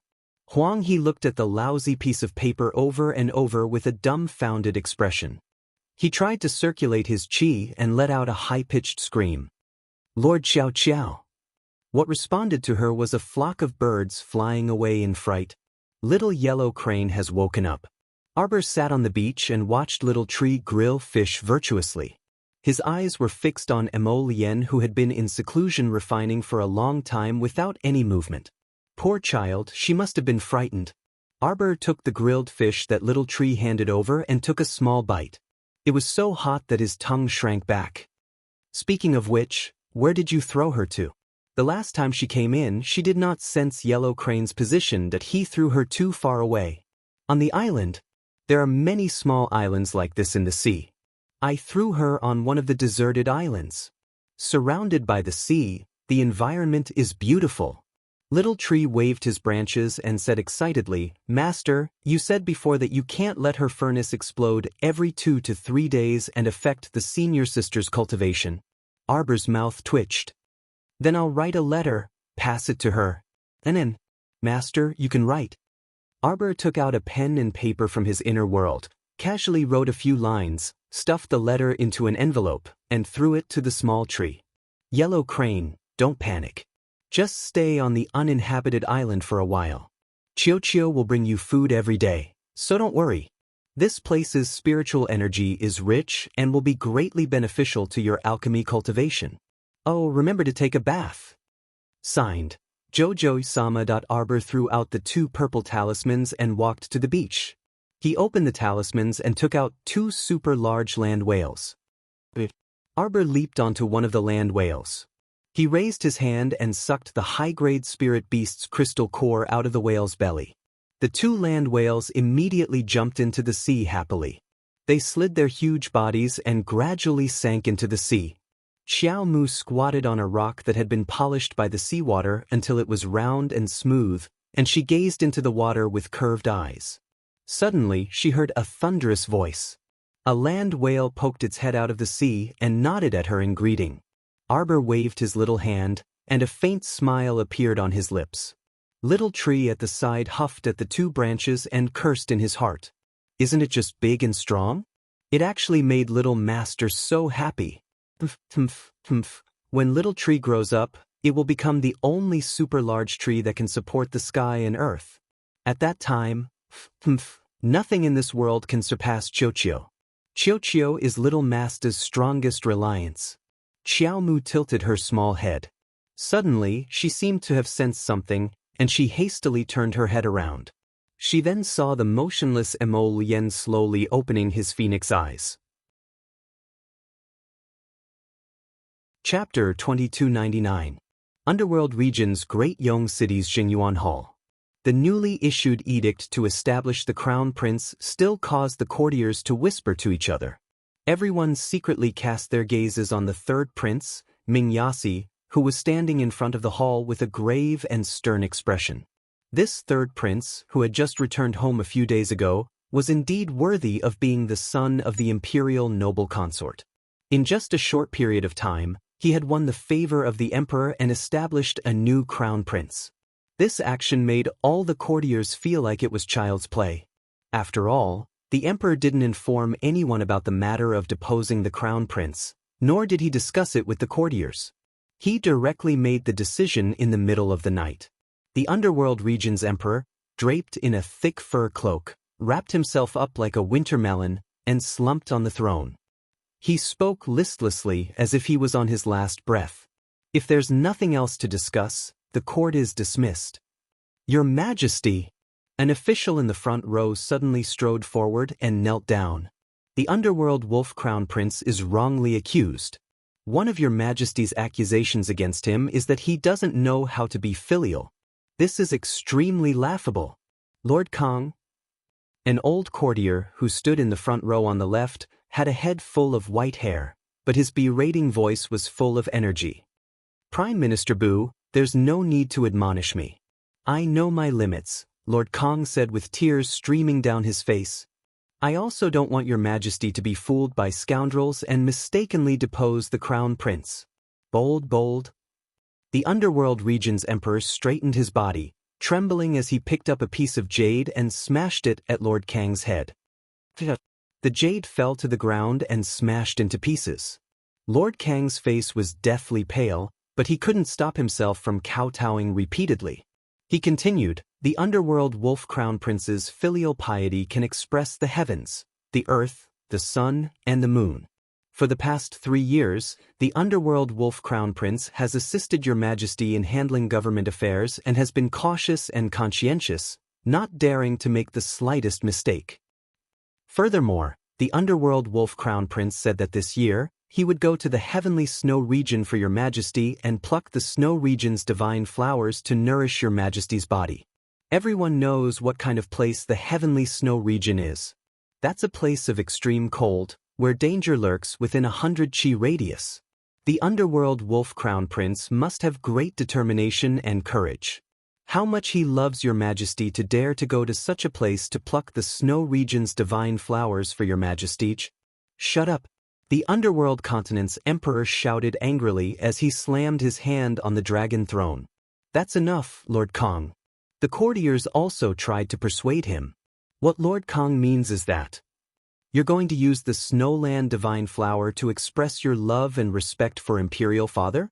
Ming Yasi suddenly asked with a cold expression. His voice was low and elegant, and it revealed an indescribable tension. It seemed as if as soon as he spoke, it caused everyone present to want to go silent like cicadas in winter. This third prince was tall, handsome, and domineering. As soon as he returned, he seized the position of Crown Prince. Sure enough, compared to the Nether Wolf Crown Prince who was indecisive and had a weak character, his attitude was much more unyielding. Lord Kong lay on the ground, his forehead firmly pressed against the ground as he wailed bitterly, The underworld wolf crown prince's pure filial piety can move the heavens and move the earth, can illuminate the sun and moon. Shut up. The Dark Continent's emperor coughed repeatedly, drowning out his angry roar. Ming Yasi took a step forward and knelt on one knee. He raised his head and looked sharply at the emperor on the throne. Imperial Father, since the courtiers have said so. As your son, I naturally can't shrink back in the slightest. Please allow Imperial Father to allow me to lead 2,000 soldiers to the heavenly snow region's divine flowers to nourish your Majesty's body. Fragmented Memories. Chapter 2300. His lotus was in closed-door foraging mode. He was awake. Like a tiger cub foraging for food, Xiao Mu pounced into Emolien's embrace with a swish. The latter smiled and hugged her waist. Looking down at her, he said softly, "Jojo, were you waiting for your husband here?" Arbor nodded his little head vigorously. "Master Jojo," a trembling voice came from the sky, instantly dispersing the blurry atmosphere. Emolien was speechless. Strange, why did it sound so much like Huang He's voice? Arbor pulled Emolien with one hand and turned to walk towards the beach. "Lotus, when you were foraging, I picked up 2 land whales. Do you want to take a look? It's fun." The little one pulled his hand and walked to the beach. Stepping on a rock, she shouted, "Big whale." The sea was very calm, without any waves. 2 minutes later, there was a huge whirlpool on the sea. A huge land whale emerged from the water and looked at the couple on the shore with its lantern-like eyes. Arbor took out an arm-length dried fish from his inner world and threw it across the sea. The land whale spat out saliva and caught the dried fish. Munching on it, it sank to the bottom of the sea. Miss Chiao pursed her lips, unable to hide her smile. Looking up at Emolien, she said, "It's fun." When the little fellow raised his head, he happened to see the man staring at him without blinking. His voice slowly lowered. "Why are you looking at me without blinking?" "My Jojo, you look good." Emolien reached out to caress her cute little face and pulled her into his arms. He just hugged her without saying a word. Actually, he was very happy. This little one had completely let down her guard in front of him. In that instant, she revealed the delicate side of a little girl, revealing a little bit of her childlike innocence. He hoped that she could be like this now, smiling like a flower forever. No matter where she went, he would protect her and ensure her safety. A black ferrule appeared in Emolien's hand and quietly laid horizontally in his palm. It looked exactly the same as before, but Arbor felt his heart ripple with excitement, as if Inky, the ruler, was calling out to him. "Pick it up, pick it up." Arbor stretched out her hand, and the black ferrule jumped into her hand with a whoosh. It was about 5 inches long and 2 inches wide. Ink flowed on it, and its brilliance dimmed. As soon as he held Arbor in his hand, he felt an unusual surge of power. Click. With a thought, the ferrule melted into her palm. Her body was instantly infused with a mysterious power. It was as if there was no need for words between her and the ruler. Just like that strange startled swan dagger, as long as a thought flashed through his mind, it would immediately launch an attack outwards. Bang! A bright blue flame ignited in Arbor's palm. The flame was so blue that it was quiet and intense. The light was so dazzling that she closed her eyes slightly. This is the 8th grade blue spiritual cleansing fire. Emolien must be satisfied as well. He curled the corner of his lips and said, "Only a high-level 5 spirit source above the 7th grade can give it a name."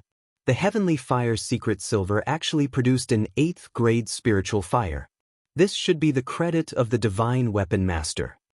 This 8th grade spiritual fire is very pure in nature. It's almost comparable to my purple flames. "Jojo, are you happy?" Arbor nodded her little head repeatedly. She was so happy that she almost wagged her little tail. Chapter 2301. With a wave of his hand, Emolien summoned Debeo again.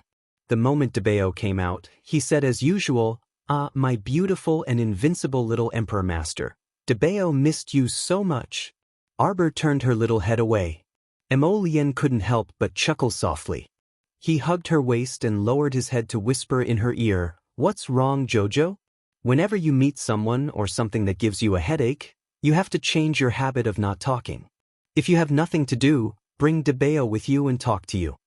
His Jojo was very interesting. Every time she finished a series of words, she would put on an expression as if the world was about to end. After that, no matter how others teased her, she would be too lazy to speak and look disinterested. Moreover, whenever she met something she didn't want to talk about, she would always put on a poker face and be stubborn and keep her mouth shut. He always wanted to tease this little fellow. Arbor glared at him. In her heart, she cursed. In the past, Debeo would only say, "Ah, my beautiful little master," when he came out. Now that he's improved, it feels like there are more words to describe her. Noisy. I used thunderstruck wood and heavenly fire's secret silver to reforge Debeo's body. Now, it's equivalent to an immortal bone body.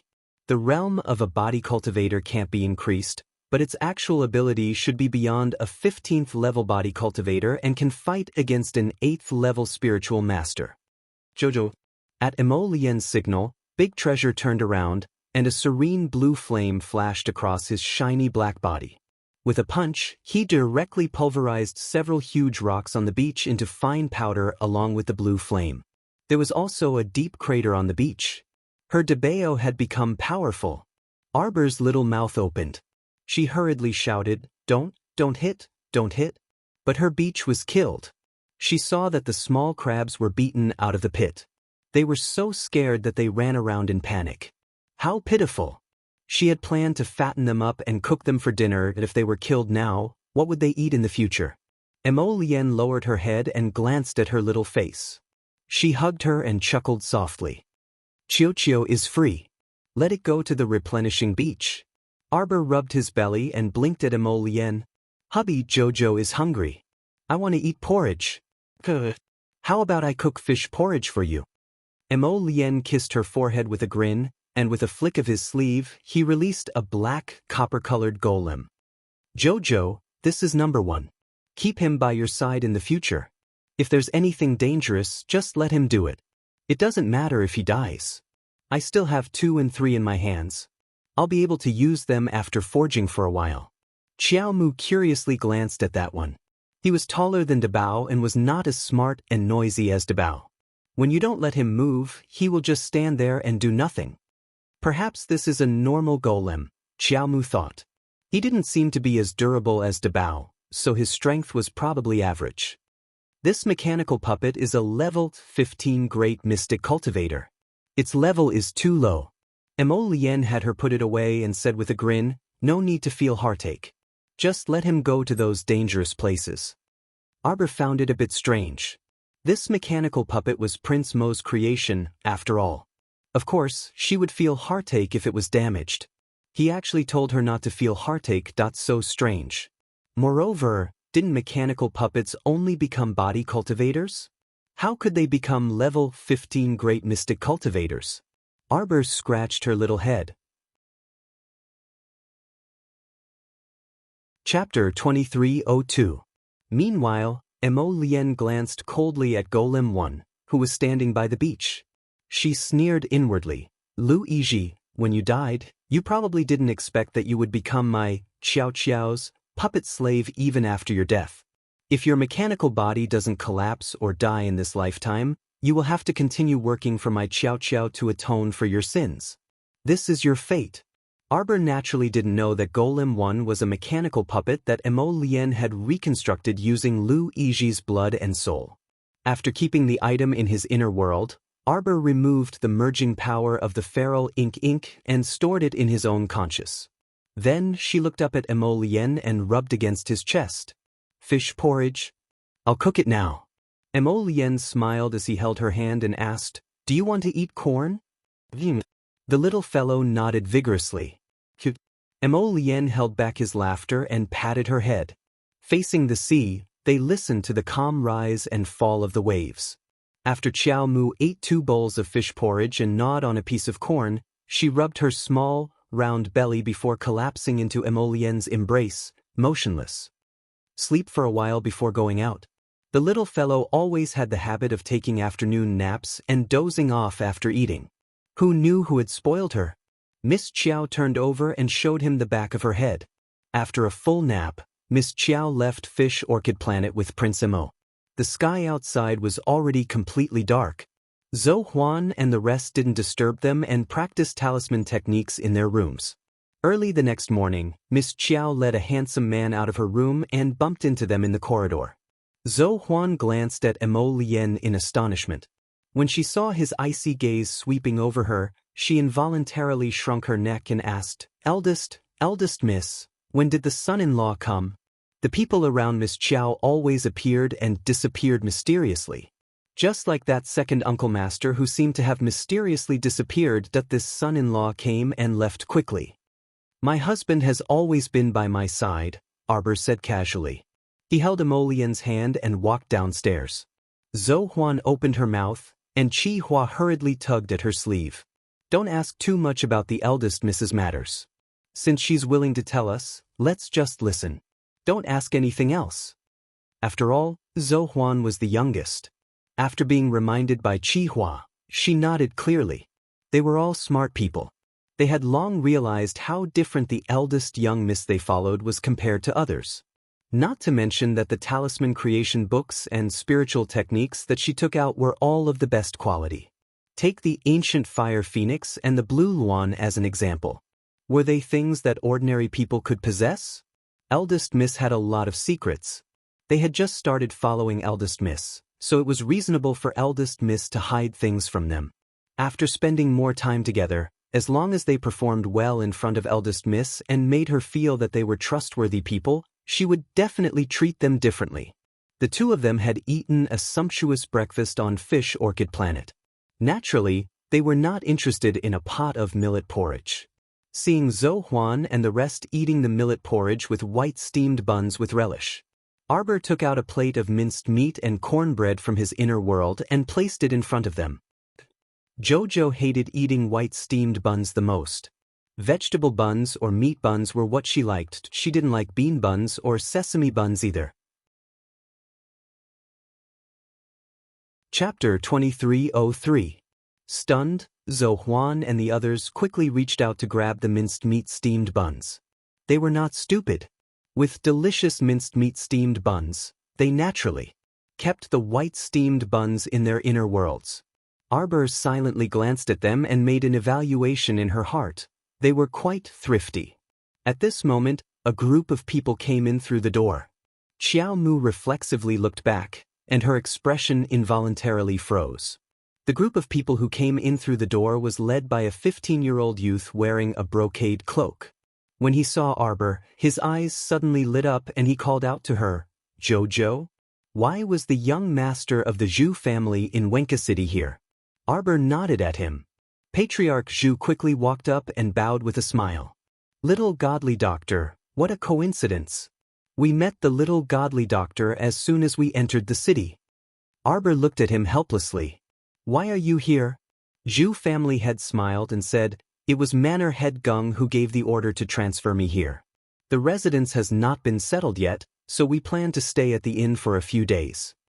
So you'll be staying at the Shuntian Prefecture Lord residence from now on? Yes.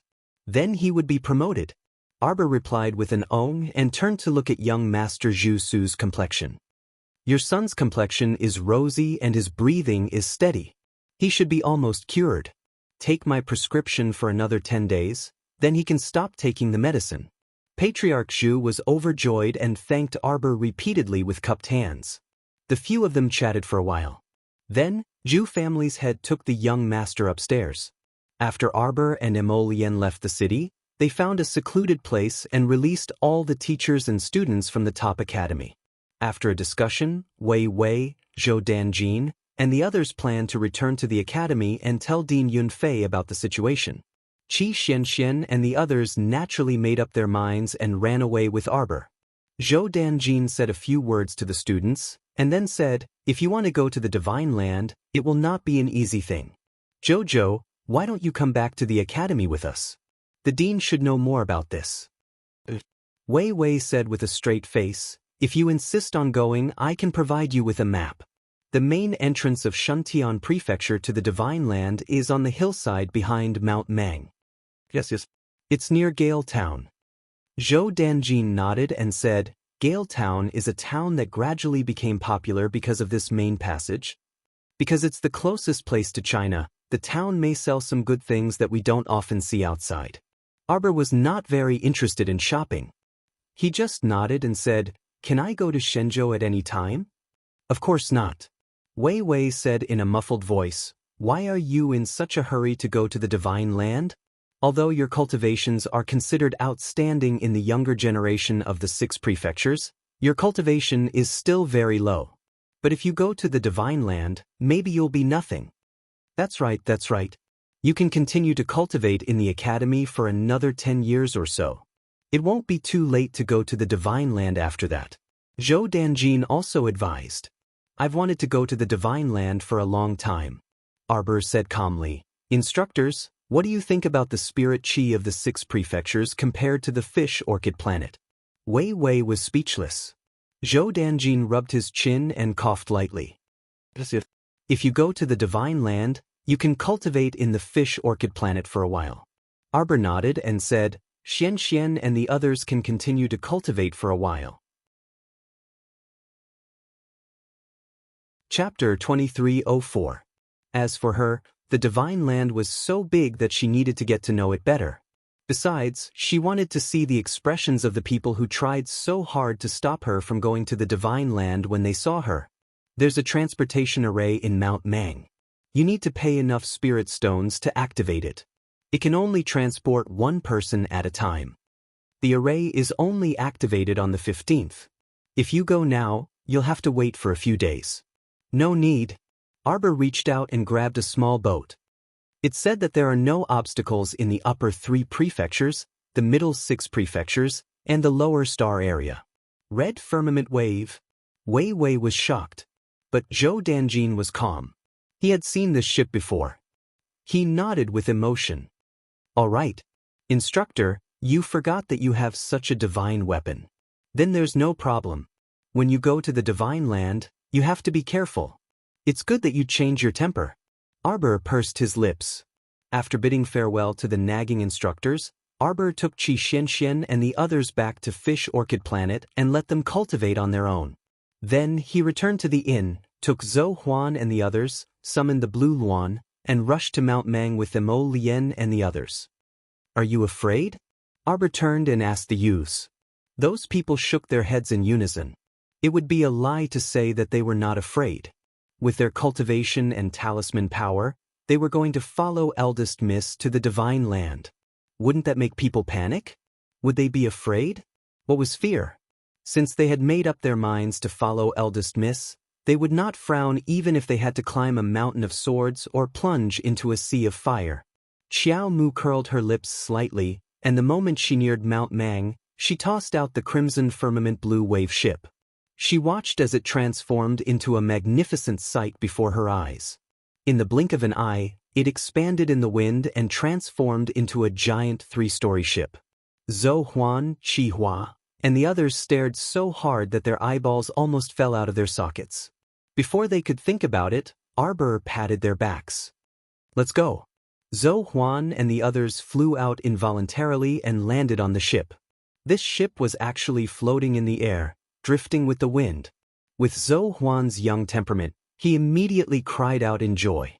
He leaned against the mast and looked down at the blue sky, white clouds, and the small hill that had turned into a black. He could not help but laugh out loud. Amazing! Is this ship a flying spirit artifact? Spirit weapon? After all, this was a saint artifact. Arbor glanced at the youth speechlessly. He walked to Emolien's side and held her hand. The two of them looked at each other and smiled.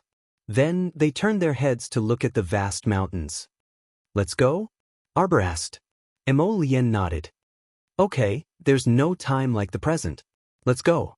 No matter where Jojo goes, I will follow. Emolien reached out and hugged her waist. She pointed to the front and said, Give the order. Arbor buried his head in his chest and rubbed it. With a thought, the whole ship started to move and flew towards the depths of the Mang Mountains. At this time, some merchants who were doing business in Gale Town. Squatting at the door of the inn and waiting for the 15th passage to open, the practitioners looked up at the sky in surprise. In the originally quiet depths of the mountains, there was a loud rumbling sound. What? Is this the transmission array? Impossible. It's not the 15th passage. How can the transmission array react? While everyone was whispering, a layer of light shrouded the sky. Chapter 2305.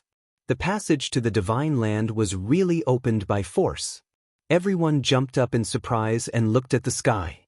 There, divine power lingered, and layers of light golden light overflowed, as if clusters of dazzling fireworks were lit in the sky at this time. In the vast light golden halo, the marvelous scenery of the upper three provinces appeared. The 99-story beast ceiling tower of the divine land towered into the clouds. The vast snow of the Tsangzhou prefecture. At the ferry of the Forgetfulness River in the underworld prefecture, the mournful blood-colored flowers were in full bloom. The mist-like layers of golden light shrouded the ice and snow and gradually disappeared. The marvelous scenery of the immortal mountains with overlapping peaks also faintly disappeared in front of everyone's eyes. This scene was unforgettable for a long time. In a trance, they seemed to see a ship enter the misty immortal mountains, and in the end, it didn't leave any trace. Everyone in Gale Town was in an uproar. For a long time, the rumor that a giant ship had flown to the sky was still circulating in the town.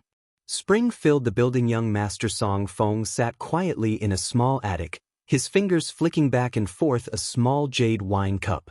After a slight noise on the stairs, red, orange, yellow, green, blue, and purple, 7 men of different beauty, each with their own style, seductively gathered in the small attic. Young Master Song Fong was silent for a long time before he asked, "Fan Meng and Fan, you haven't come yet?" "They're here. Young Master, I've already packed my bags and was waiting to go on the road." The seductive man in red leaned against a pillar and winked at young Master Song Fong coquettishly. Young Master Song Fong was expressionless, and his eyes fell on Fan Meng and Fan Yu, who were slowly walking forward. "Since everyone is here, let's go. Remember to burn everything." On the 7th day of February, a big fire burned the spring-filled building to the ground. The fire was so big that it spread to the apricot house across the street and burned half of the apricot house. The procuress was so angry that she stood in front of the apricot house every day for 18 days, pointing at the spring-filled building across the street and cursing. "A bunch of sluts, it's better if they all rot in that building and never come out to harm people again." Top College of the Lava Mountains. After listening to Wei Wei, Zhou Danjin, and the others, Yun Fiang was silent for a long time. Then he nodded and said, "Although it's still early, the children of our academy are a group of hot-blooded youths. It's not impossible to suddenly go to the divine land. Since the children have made up their minds, we will support them." Yun Fiang clenched his fists tightly and looked at the few instructors in front of him with a serious expression. "Are you ready? Huh?" Everyone shifted their gaze to the vice dean of the Buddhist faculty. "Brother, do you know what the dean is talking about? The top academies are setting off for Shenzhou.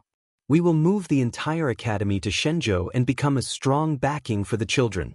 Everyone! Exclamation point. Mr. Dean, how can you be so sure? Would the mentors who had not broken through the divine realm still have an advantage when they went to the divine land? The sobbing Zhou Danjin and the rest returned to their respective courtyards to pack their luggage. "Dean, is it really okay to be in such a hurry?" After the teachers left, Master Wu Yen came out from the inner hall and sighed. "Other than the ghost grass, we haven't found anything in all these years. We can only go to the 3 prefectures to find the remaining materials." The plain-clothed man turned around and looked at Master Wu Yen with a determined gaze. "I believe that we will succeed." The two opened the door to the secret room and walked into an inner room filled with ice cubes. They looked at a serene ice sculpture in the distance. Chapter 2306. Divine Land, Dragon Flame City. Madame Goen's estate. Her slender, snow-white index finger lifted the chin of a beautiful man, and the red, soft and fragrant silk covering her body slid down from her milk-like skin to the ground, revealing her exquisite, snow-white and graceful figure. Within the fluttering muslin curtain, sounds that made one blush and one's heart palpitate quickly rang out. The two young servant girls accompanying her blushed as they hurriedly retreated, closing the door behind them. Madame was nearly 50 years old, but her figure was even more enchanting. She was a bride every day, indulging in pleasure every night until dawn, and being nourished by all kinds of handsome men until she was rather moist and beautiful. She was truly envious to death. That concubine-born fifth young master of the Qin estate was truly good-looking. It was just that his body was a bit frail. She hoped that Madame would properly dote on him and not overdo it. It would be too much of a pity if she killed him. The two young servant girls hid behind the door and peeked for a while longer. Only then did they plan to retreat, their small faces as red as blood. Just as they turned around, one of the servant girls let out a yelp and unexpectedly bumped into a robust and broad chest. The newcomer's inner garment was boldly unbuttoned, revealing a handsome chest. A careless, teasing smile hung on his handsome face as he casually hugged the servant girl's waist. "Big Sister Kaihui, your face is so red. Tsk, you must be thinking of a man." Her body, which had long been aroused, fell limply into the man's embrace. Her face was so red that it seemed like blood was about to drip out. "Since that's the case, then let this Wei properly dote on Big Sister Kaihui." "Ah, young Master Wei, don't be like this, young Master Wei," that servant girl called out tenderly. She was half pushed and half hugged by the man. She buried her face in the man's embrace, allowing him to carry her away in large strides. The other servant girl glared at the two's departing figures with jealousy and hatred. She cursed, "Shameless little hussy.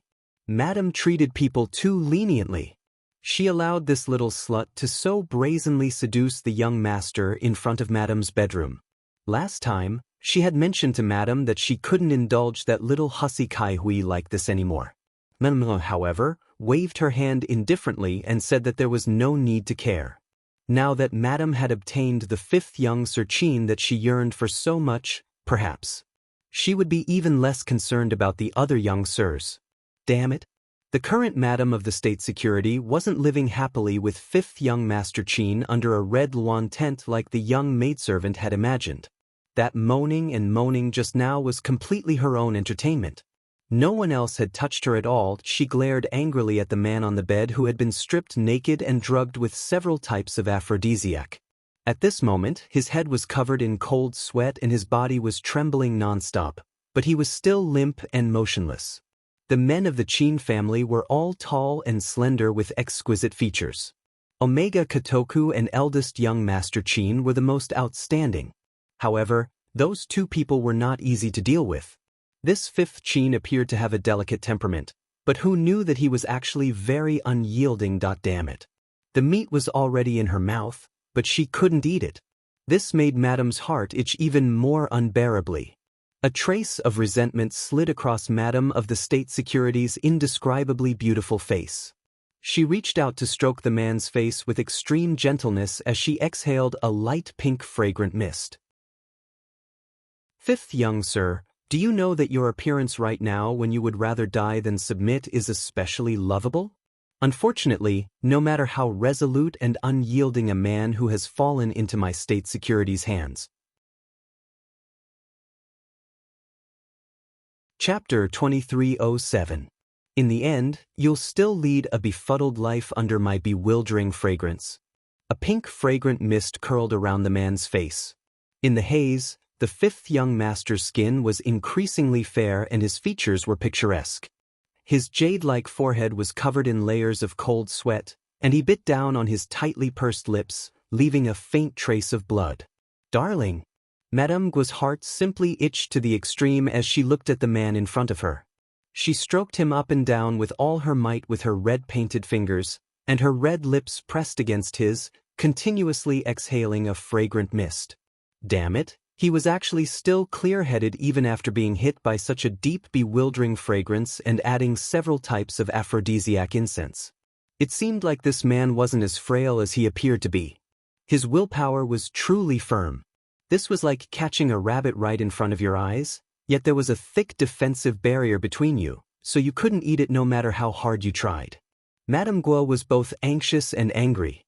Her delicate body pressed against the fifth young master's, and she exhaled a fragrant breath next to his ear. Darling, darling. Just open your eyes and look at me. On the bed, fifth Qin, who was drenched in cold sweat, abruptly opened his eyes. That pair of chilly eyes didn't contain any trace of emotion, as if they were 10,000 miles of frosty frost beneath the ice as he stared fixedly at her. Madame Guo's face flushed red, yet she was also quite angry. This pair of beautiful eyes looked at her as if he was looking at a piece of filthy mud, making her feel so ashamed that she couldn't show her face. Her soft, snake-like delicate body covered his body, moving inch by inch, and she said in exasperation, "Darling, do you know who betrayed you and sent you into my estate? It's that seventh younger brother of yours. Did you think you could still escape unscathed after entering my countries and estate?" Madame Guo caressed the man's ice-cold face, leaving a red lipstick mark on his cheek.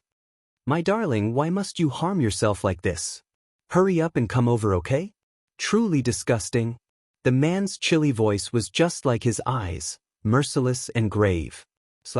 Madame Guo flew into a rage out of humiliation, and she heavily slapped the fifth young master's handsome face. This man was so despicable. Madame of the National Security Agency swept the pair of golden wind-glazed cups on the table to the ground in a frenzy. Clang. The precious glass cup was smashed into pieces. Coincidentally, there was a knock on the door, which made the impatient Madame of the National Security Agency angry and angry. She picked up a piece of silk and wrapped it around her body. She opened the door and slapped the person's face. "You're looking for trouble. Can't you see that I'm busy?" "Madam." The steward was so scared that he knelt on the ground and crawled in front of the beautiful woman's white toes.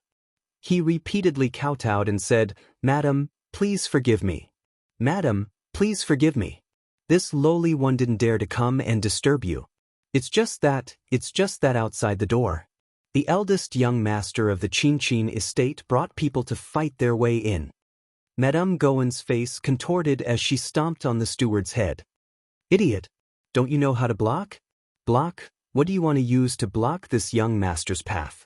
A cheerful voice fell into Madame Gowen's ears.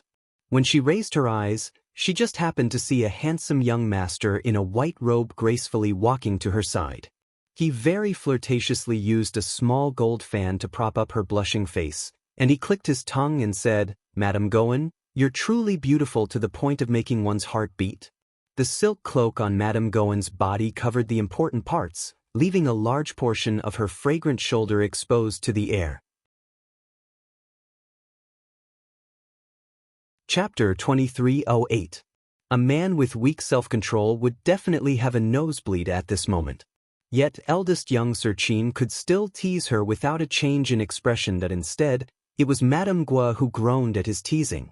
She swayed her slender waist and wanted to stick close to eldest young Sir Qin, but he blocked her face with a wave of his small golden fan. "Madam, I am here today on my father's orders to bring fifth brother back to the estate." Family head Qin also knew about this? Madame Guo's face contorted again, and she hastily smiled obsequiously and coquettishly as she said, "Eldest young sir, you really like to joke. Why would your family's honorable fifth young sir be in the Guo's estate?" She refused to admit it? Eldest young sir's handsome brows knitted slightly, but his expression was very calm. If this bitch refused to admit it, with her status as a second-rank titled noble lady, he indeed couldn't force his way in with his men. But this matter wasn't over yet.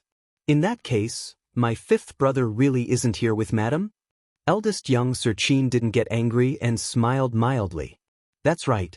How would the Guo's estate dare to kidnap someone from the Qin estate?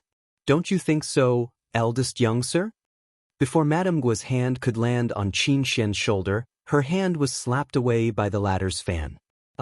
Madame Guo clutched her reddened hand and glared angrily at the handsome and elegant man standing before her with a charming smile.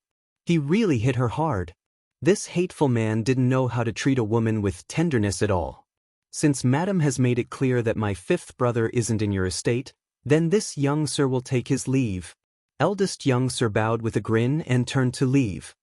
He suddenly turned his head and smiled at her with pursed lips. Oh, that's right. Madam, on the way here, I seem to have seen people from the Eastern Palace ferociously heading toward your estate with 2 lumps of mangled flesh. They looked so scary. Eldest young Sir flicked his sleeve to cover his mouth and revealed a frightened expression. He blinked and smiled gracefully at the stupefied Madame Gua before leading a group of servants away, leaving behind a slender, jade-like back view. This damned evildoer, his lightly pursed lips and bewitching appearance was truly too moving. Madame Gowan looked at the young master's back as he left. Her eyes were fixed on him. She felt her mouth dry and her heart rippled. Unfortunately, she couldn't eat him. She hated it so much that her teeth itched. It's fine, it's fine. In any case, I've left the 5th young master behind. Even if I can't go up for the time being, I still have to get my hands back. Madame Gua's entire body was seething with anger. She returned to her room in a huff, and her eyes immediately widened. She only saw that there was no one in her boudoir. There was no sign of the young master in the red silk canopy. Her lover, her young and handsome lover, actually ran away in just a few minutes? Madame Gowan could not vent her anger. She was so angry that she gritted her teeth and smashed everything in the house. Screaming madly in the house with disheveled hair. Suddenly, out of the corner of his eye, his gaze fell on the broken pieces of porcelain next to the bed. He couldn't help but be startled. Why was the golden phoenix glazed cup bestowed by His Majesty broken? When she turned her head and saw a servant girl timidly walk in, Madame Gowan immediately slapped her. Why is my glazed cup broken? The servant girl inexplicably suffered an unexpected calamity. She hurriedly knelt down in panic and said, Madam, this servant doesn't know. Just now, Madam was the only one smashing things in the room. Without asking, this glazed cup must have been broken by Madam. But now.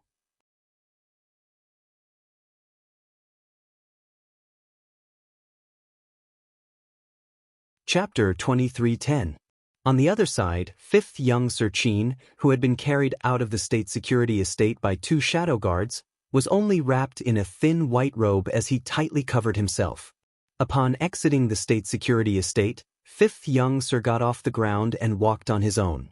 Unexpectedly, his body was very soft, and he stumbled and fell to the ground. His personal page boy, Ling Gu, supported 5th young Sir's arm and cried out in a sobbing tone, Why, young Sir, how are you? Help me back. 5th young Sir gripped Ling Ji's hand tightly. Ling Gu could sense that her young Sir was continuously trembling in fear from the depths of his body to his soul. Upon returning to the Qin estate, 5th Qin shut himself in his room and changed the water 17 to 18 times within 2 hours. It wasn't until eldest young Sir arrived at his room that Ling Gu rolled to eldest young Sir's feet while bawling, Eldest young Sir, please save my family's 5th young Sir. Qin Xian kicked open the door and saw his 5th brother, whose skin was flushed red from soaking in the bathtub and was about to rot. He angrily pulled him out of the water. Useless thing. Eldest young Sir slapped this younger brother in exasperation for failing to live up to his expectations. He grabbed his clean white bathrobe and said angrily, I didn't spend so much effort to save you to see you rot in the bathtub. Do you hate? Are you angry? Are you unwilling? Then pull yourself together. With your brain, how could you not find a way to kill that bitch? Be big brother, dirty? So dirty. Wash it off, wash it clean. 5th young Sir stumbled and threw himself onto eldest young Sir's shoulder, holding his arm as his entire body trembled non-stop. Qin Xian sighed and reached out to hold his shoulder, crying bitterly with him. He was also extremely furious. His elegant and refined 5th brother, who usually only knew how to play the zither, had never suffered such humiliation. He definitely had to get payback from that bitch for this debt. You've been poisoned by several types of perfume. Do you want eldest brother to find you a few clean immature antidotes? No, don't. 5th young Sir pushed his eldest brother away and retreated several steps in horror. He covered his mouth with one hand and let out waves of retching. Women were so disgusting, so disgusting. He didn't want them to touch a single strand of his hair. Qin Xian was very helpless. He nodded and said, Then I'll ask Dr. Chong to come over and help you. It's just that if this kind of powder is not dissolved, it will eventually affect your body. Big Brother doesn't want you to continue suffering. Fifth young Master Qin supported himself with one hand by the side of the bathtub, his eyes fixed on the clear water surface. Dirty, so dirty. Dirty. Qin Xian sighed and patted his fifth brother's shoulder. He walked out and called for Ling Gu. Take good care of young master during this period of time. Remove all the servant girls from the court. Eastern Palace. At the main entrance, there was a table carved from a golden elm. Third young Master Fu was there with 2 rows of guards. He was holding a book and a pen in his hand. Whenever a lord took a girl away, he would cross off a name. Young Master. Official Yu's housekeeper is here to fetch second Miss Yu. A vicious look flashed across third young Master Fu's lazy eyebrows. Didn't you see what the notice says? Let their fathers come and collect them. Fuck. The head of the Yu residence's steward was about to explode. Why must an adult be the one to bring his daughter home? The crown prince was willful, and everyone in the crown prince's estate wasn't a good person. He wanted to go home and find daddy. Meanwhile, Madame Goen, who was blocked at the palace entrance, glared with green eyes. Her finger trembled as she pointed at the gatekeeper. Say that again. Do you know who I am? How dare you block this madam? Emolien. This madam in you power. To send. End of this volume. Chapter 23:11. The moment the crimson firmament waves passed through the passage, they felt as if they had passed through a thin film of water. The rich spiritual energy that greeted them made them feel refreshed. Looking up, it was as if they were surrounded by a sea of stars. They were wandering in such a boundless sea of stars. Even the crimson firmament waves were like a grain of sand in the sea of stars, as small as a speck of dust. Such a vast sea of stars made everyone feel a little intoxicated. At this moment, it was as if they had melted into a speck of dust in the air, floating along with the vast sea of stars. Don't be intoxicated. A cold voice sounded in everyone's ears. Zhou Huan and the others, who had weak willpower, woke up in an instant. Turning their heads, they saw the crown prince's tall figure standing under the starry night sky. His expression was cold as he looked up at the starry sky, light flashing in his eyes. What are you waiting for? The spiritual energy here is rich. This is a rare opportunity. Sit down and guide the spiritual energy into your body. The crown prince turned to look at them and frowned. Ah, yes, yes. Zhou Huan, Qi Hua, and the others quickly sat down cross-legged and focused on guiding the spiritual energy into their bodies, quietly cultivating. Arbor sat on the empty deck at the front of the ship. At this moment, she had already entered a mysterious state. What she saw was herself walking barefoot in the vast Milky Way, kicking the sparkling water of the Milky Way under her feet. As she walked, there was not a trace of wind, nor was there a single cloud. So fast, so fast. Her speed was getting faster and faster. She looked like she was walking, but in fact, she was flashing like light at a speed that was hard to distinguish with the naked eye. Emolien, who was leaning against the railing and watching Jojo cultivate, was suddenly stunned. A hint of surprise flashed through her eyes. Oh my God, his little wife was going to ascend to the heavens. What lingered around his wife was not the 5-colored spiritual energy, but star fragments that looked like specks of dust surrounded her body. This was clearly holy power, the strongest power in the world, also known as the star field power or star power.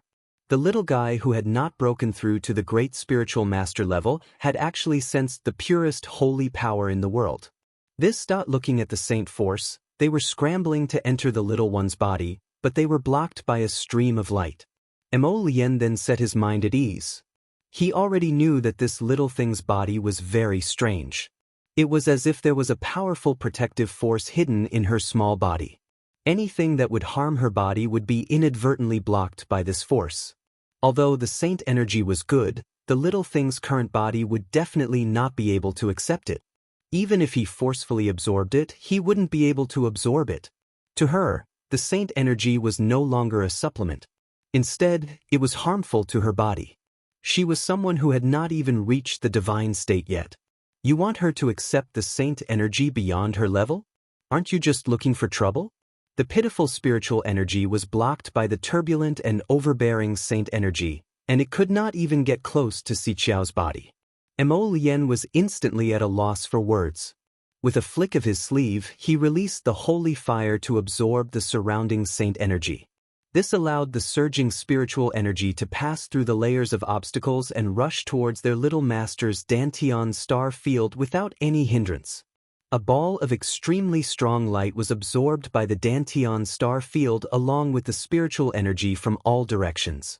Whoosh whoosh. Another 2 balls were absorbed into the Dantian star field. Arbor opened his eyes in confusion. Chapter 23:12. Wasn't this her Dantian star field?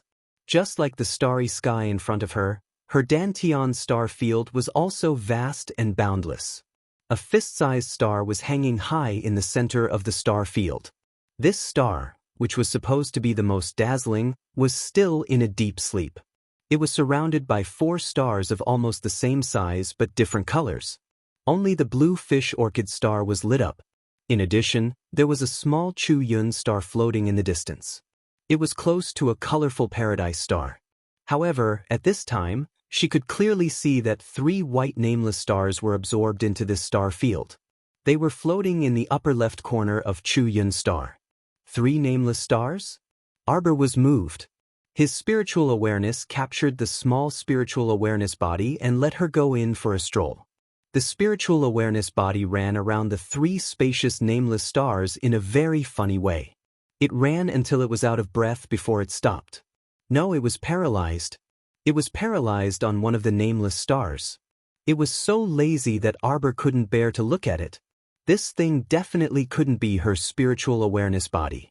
Could it be that these 3 nameless stars were absorbed from the starry sky by the Dantian star field? The spirit domain's secret realm? This was too. Bandit. However, Jojo was very satisfied. With 3 more star fields, no matter what she used them for in the future, they were still her star fields. Even if she used them to defeat Paradise Star in the future, it would still be good. The star chart in front of her was faintly blurred. Arbor knew that she was going to leave this special state of enlightenment. When she opened her eyes, it was as if 2 vortexes of broken stars appeared in her eyes. They were so deep that it seemed like they were going to absorb everything in the world. Only when the spiritual power around her body dissipated did she completely walk out of the state of enlightenment. She had entered the state of enlightenment for no reason and had also advanced by a level for no reason. She had also received 3 nameless stars for no reason. Arbor thought that this trip to the red firmament blue waves was really quite reliable. An 8th rank spirit master. Miss Qiao lowered her head and looked at her small hand. The spirit energy on her palm had yet to completely disperse. There was a faint layer of strange energy attached to it. This spiritual energy seemed to be very strong. Mo Lian had already arrived in front of her with a flutter. Without saying a word, he reached out and hugged her. Holding her little hand, he looked it up and down, left and right. Clicking his tongue in wonder, he said, "Little guy, you've absorbed a little star power into your spiritual power." This little rank 8 spiritual master in front of him could probably kill 2 rank 12 great spiritual masters with a single wave of spiritual pressure that was the strongest force in the star field. It carried out the laws of heaven and earth, and the weak couldn't win against the strong. Mo Lian expressed that the little guy might be able to kill a level 15 great spiritual master with 1 punch. Xiao Mu gazed at him blankly before hugging his arm and shouting, Lian, let me tell you something. My spiritual sense actually didn't increase. This really shouldn't have happened. Her spiritual sense was different from other people's. Every time she advanced, which one wasn't accompanied by the rhythm of her spiritual sense skyrocketing, it was very strange that it didn't increase this time. It's nothing. Mo Lian couldn't help but want to cover his face. He secretly said in his heart, "Wife, it doesn't matter whether your spiritual sense increased or not. You're already able to integrate a trace of sacred power into your spiritual realm cultivation. Your husband is really speechless. Arbor reached out and clenched her fist. She lowered her head listlessly. Forget it. Whether it increased or not can't be forced. Look, there seems to be an exit in front. This chapter is a gift. Chapter 23:13. Arbor looked up and saw a light array appearing in the middle of the pitch-black sea of stars. Everything in the world seemed to be sucked into this light array as a strong suction force pressed down on them. The crimson firmament wave was sucked in involuntarily. However, although the force was strong, it could not break through the crimson firmament wave's defense. Therefore, the people on the ship felt fine. As the crimson firmament wave was sucked out by the light array at the exit, there was a moment of darkness in front of everyone's eyes. Then they saw a glaring light shoot in. The entire ship seemed to have bounced off a soft and moist cover and rushed out of the light formation in an instant. The silence suddenly turned into a cacophony of noises. Shouts, and clamors could be heard incessantly. Wow. I saw a huge 3-storied ship flying in the sky. Quick, pinch me. Are my eyes playing tricks on me? Damn, brother, speak properly. You're spitting on my face. What are you so excited about? I've been in the world for 30 years. When I went to the 17th floor of the Beast Ceiling Pagoda, I even saw pigs flying in the sky. You're awesome, aren't you? You're just a little level 7 spiritual master, and you want to go to the 17th floor of the Beast Ceiling Pagoda? You're already panting when you go up to the 5th floor. You're bullshitting. Arbor curiously leaned on the ship's railing and blinked his big eyes as he looked at the crowd below. It was a very bustling town. There were many shops and taverns on both sides of the road. A spacious road was occupied by many stalls. Everyone was squeezed in a narrow path and looked up at their crimson firmament wave ship. It was a hubbub of voices and abnormally noisy. Looking at their clothes, they were all ordinary cultivators. However, there was a clear difference between them and the cultivators from the 6 prefectures' lower star regions. Although their clothes were ordinary, they were very neat and tidy. Their complexions were rosy and they were talking cheerfully. They looked carefree. Could it be that those rotten zombies haven't appeared on the divine land yet? Look at this group of Shenzhou people, they seem to be living quite comfortably. Arbor retracted his head from the railing and almost fell into Emolien's arms when he turned around. She didn't know when this fellow had quietly walked up behind her without making a single sound. Arbor glared at him angrily and poked his chin. What should we do, Ren? Put the boat away. This boat was indeed big and ostentatious. It was impossible not to attract attention. Jojo was a very low-key young lady. She was not suitable to be so ostentatious. Therefore, the couple decided that it was better not to attract hatred. It would be better to keep the ship as soon as possible and switch to Qinghuan. Arbor nodded and told Zhou Huan and the others to prepare to float. Several people jumped out of the Scarlet Firmament Wave ship at the same time. Arbor used his spiritual sense to drag the giant ship into the fish orchid planet with the help of the small tree. The few of them jumped and landed on Qinghuan's back. Qinghuan flapped its wings lightly and quickly left the crowded entrance of the small town. The group of people below who were chasing after them lost track of Arbor and the others after a few steps. Hey, where did they go? Are those people you're talking about from the middle 6 prefectures? Are you kidding? How is that possible? How can such a divine artifact appear in the small 6 prefectures? Chapter 23:14. A barren place like the middle 6 prefectures can't possibly have such an extraordinary artifact. I'm guessing that it's probably a young master or young mistress from one of the divine prefecture's aristocratic families who came back from their travels. And that big green bird just now, did you see it clearly? That aura it released doesn't feel like an ordinary spirit beast. How can people from the middle 6 prefectures become so powerful? How is that possible? While the entire town was discussing animatedly, they didn't know that Xiao Mu and Emolian had openly returned to the crowd with Zhou Huan and the other 7. They had just disappeared in front of people at the fastest speed and no one could catch a trace of them. In this border town that connected the middle 6 prefectures and the divine prefecture, There didn't seem to be many experts. Some of them were ordinary businessmen and some of them were spirit masters who didn't have particularly high cultivation levels. Miss Chiao didn't like to listen to these people's noisy discussions.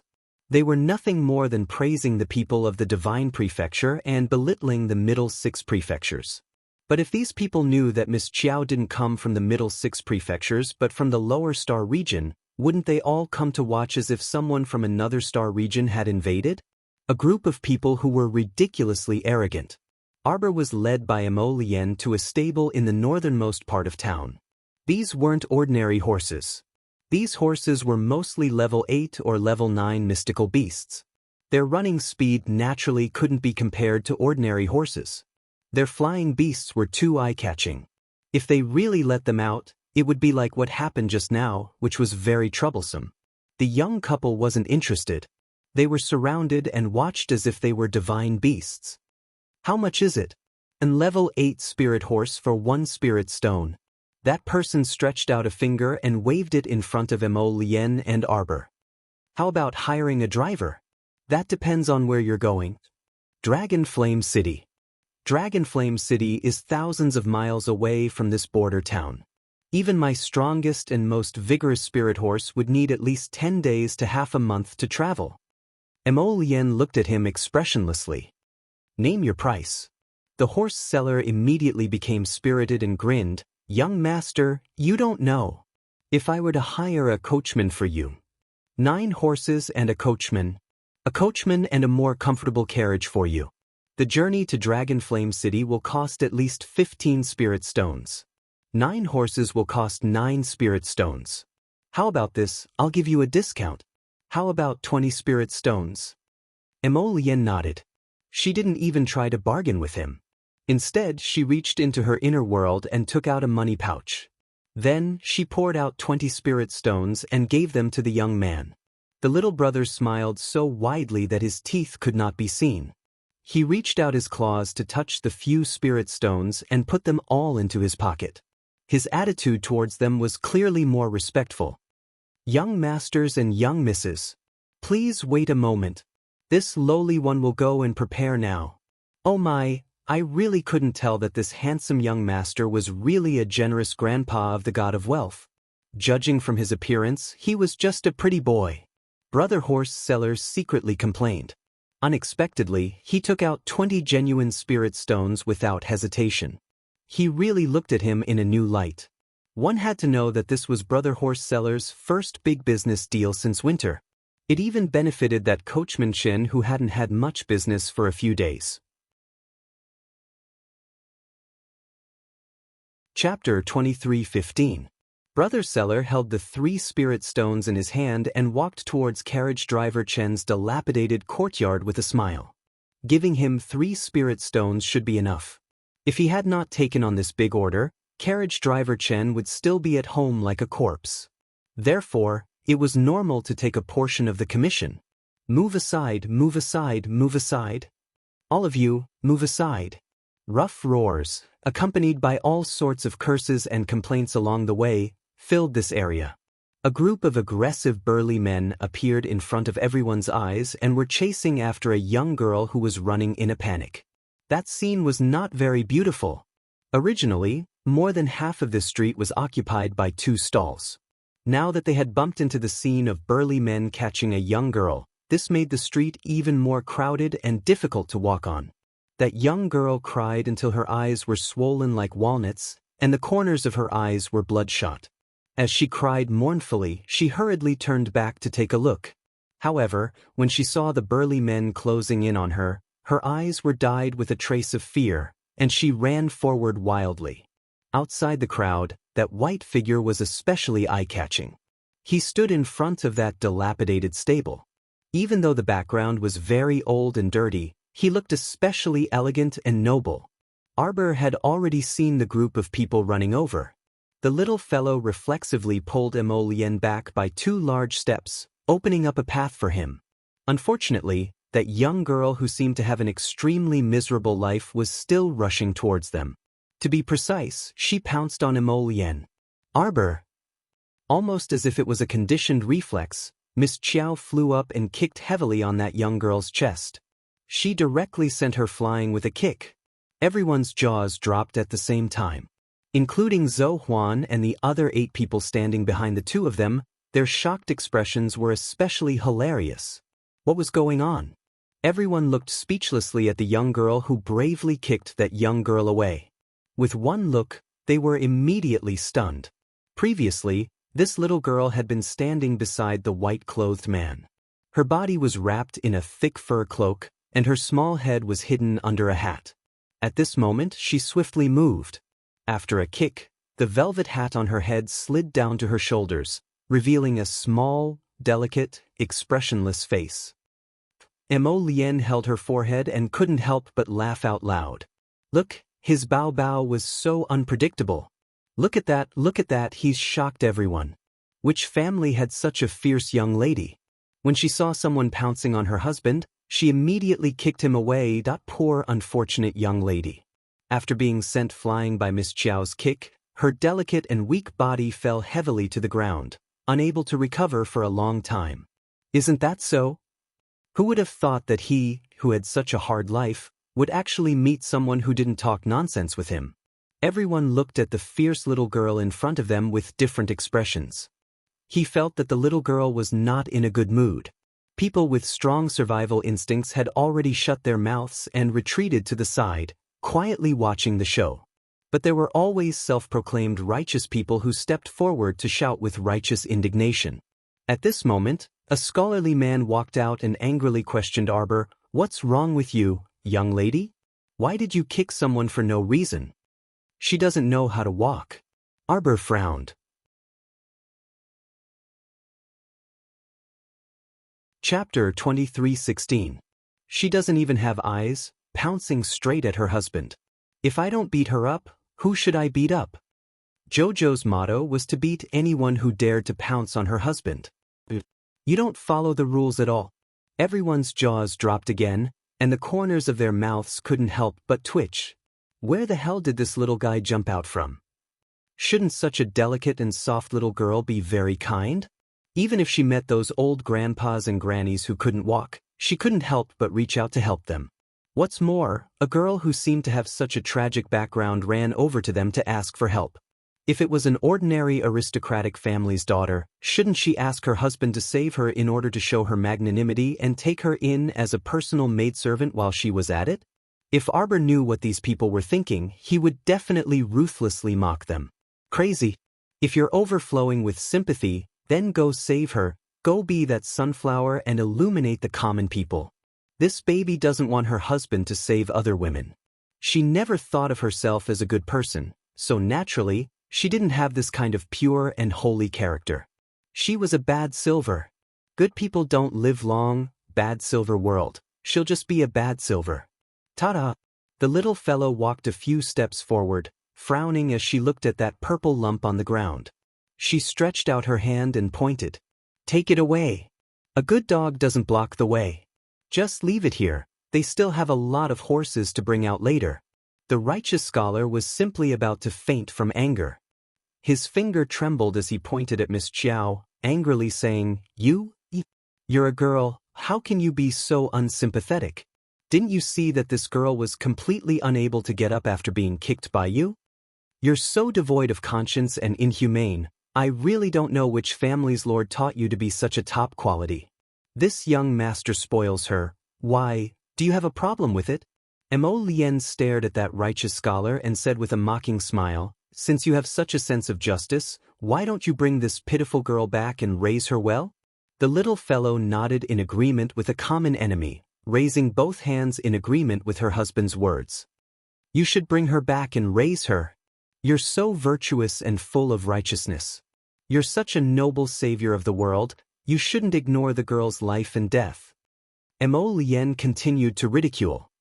Why aren't you helping her up and bringing her back? The little fellow again nodded in agreement. Everyone, holy shit. This couple didn't look like normal people at all. The scholar's lips were trembling, and he couldn't say anything at all. The scholar angrily flicked his sleeves and turned to the girl. He reached out to help her up. Miss, let me help you up. She test. Teet teet tis tis teetis. Teet have ts to teet teet, teet teet teet teet. Teet. Teet teet teet. Everyone was left speechless. Teet go go go go go. T, est, teet teet teet teet, t, teet teet, teet teet. Shameless? No, auntie, this one didn't do it on purpose. The scholar's face flushed red. Coming. Young master, miss, this one has brought Coachman Chin over. Chapter 23:17. There are still 9 horses. What's the matter? Why are there so many people blocking the way? When Brother Ma returned, he couldn't help but be taken aback when he realized that there was a large crowd at the door. When he raised his head to take a closer look, he saw a tear-stained young girl and a silly scholar with an embarrassed expression on his face. Behind him were several fierce and burly men. He couldn't help but be slightly embarrassed. Old Third He, what are you doing? You brought people out to bully men and tyrannize women again and snatch back the pink brothel to do illegal business. The leader of the men spat at Brother Ma and said angrily, Ma let me tell you. My business is open and above board. I, Old Third He, spent a total of 15 spirit stones and real gold to buy this little slut back. Now that she wants to escape, shouldn't she return 10 times the purchase price before she escapes? Everyone couldn't help but gasp. 10 times? This Old Third He really thought that human life was worthless. He asked for 10 times the redeeming fee as soon as he opened his mouth. Who would have the courage to pay him back?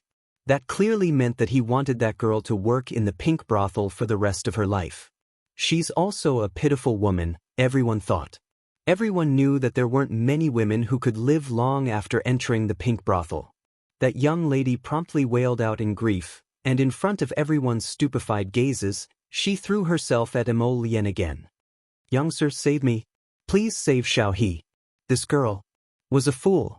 People always said that a fall into the pit, a gain in your wit. How could she be so foolish? This thought surfaced in everyone's minds at the same time. Sure enough, before that girl could get close to the young master, the stoic-faced little girl beside her moved again. She punched the girl's tear-stained right cheek, which was sobbing very mournfully. The girl was sent flying and landed heavily on the ground with a bang. Miss Chiao shouted angrily, "What are you doing?" Zhou Huan and the rest inexplicably had the urge to burst out in laughter.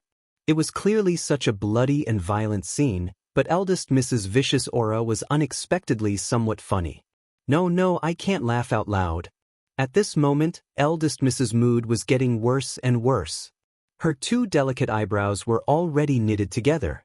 Mo Lien coughed lightly. She took 2 steps forward and pulled the raging little girl to her side. She stroked her head to soothe the little thing and smoothed her hair. Ignore her. Let's go. There was no need to pay attention to strange people. He didn't know where that woman called Xiao He got her confidence from, to think that the crown prince would care about her life or death. Miss Xiao He, who had been knocked to the ground once again, was now clenching her teeth so hard that they almost broke. If she hadn't seen that young man take out his money pouch without any hesitation and pour out 20 spirit coins without even blinking his eyes, how would she have the courage to rush over to him and ask for help? This young master had an outstanding temperament and was extraordinarily handsome. He must have come from a wealthy family. If she could be saved by the young master, she would cry a little and let him take her in as a maidservant. In the future, she would be able to enter the young master's house and enjoy wealth and splendor. But what the hell is this female stoic beside this young master? Is she a demon? Why did she repeatedly cut off my fortune and fortune? While everyone was chattering, the silent coachman Chen had already hitched up the carriage. He sat on the shaft of the carriage and looked at Mo Lien, Arbor, and the others. Let's go, young master. Chapter 23:18. That girl called Xiao He's fearful gaze, as if she was looking at a devil, made Miss Chiao somewhat displeased. Where did this baffling person come from? Did she think everyone else was a fool? Why must she help? Was she utterly devoid of conscience if she didn't help? She couldn't be like this. At this moment, Old Third He led his men forward ferociously and twisted Miss Xiao He's arms. Take her away. Old Third he was very proficient in the prostitution business. Which girl didn't cry or make a fuss in the brothel? Get used to it. Old Third he waved his hand and shouted angrily, which sounded rather imposing. No, don't, let go of me, let go. Miss Xiao he looked at everyone with teary eyes and a pitiful and pleading look. Save me, save me. Old Third he had long been irritated by her. He impatiently slapped her cheek and rebuked angrily, don't pretend to be pitiful here. If you knew this would happen, why did you gamble so heavily in the gambling den? You asked for it. Brothers, do you know how this girl entered the brothel? She's addicted to gambling. He had sacrificed himself in the process. How much money did her brother and sister-in-law put in the past years? They can't afford it this time. She's even delusional enough to think of selling her own little niece into the brothel to pay off her debts. Wow. The crowd was in an uproar. The onlookers started gossiping, each of them beaming with joy and talking at once, all criticizing Miss Xiaohe. Xiaohe couldn't help but panic. She pulled back her hand and grabbed that scholar's sleeve, anxiously shouting, "Save me, save me." The scholar was clearly at a loss. He was a weakling, so how could he face so many fierce-looking burly men? Wasn't this a joke? Seeing that Xiaohe's arms were twisted and she was about to be pushed away, a delicate shout came from outside the crowd. Stop! What are you doing? A pair of delicate boots embroidered with plum blossoms appeared in front of everyone's eyes. They saw a 15-year-old girl walk to the front of the crowd with several green-clothed servants clearing the way. That round face was very bright and fair, and her hair was combed into a young girl's bun. Her appearance could only be described as delicate and cute, but not very beautiful. A bunch of men bullying a weak girl, do you have any shame? This is ridiculous. The young girl reprimanded, her eyes filled with disdain as she raised her chin, hurry up and release him. Seeing that the situation had taken a turn for the better, Xiaohe turned to look at the little girl in surprise and joy.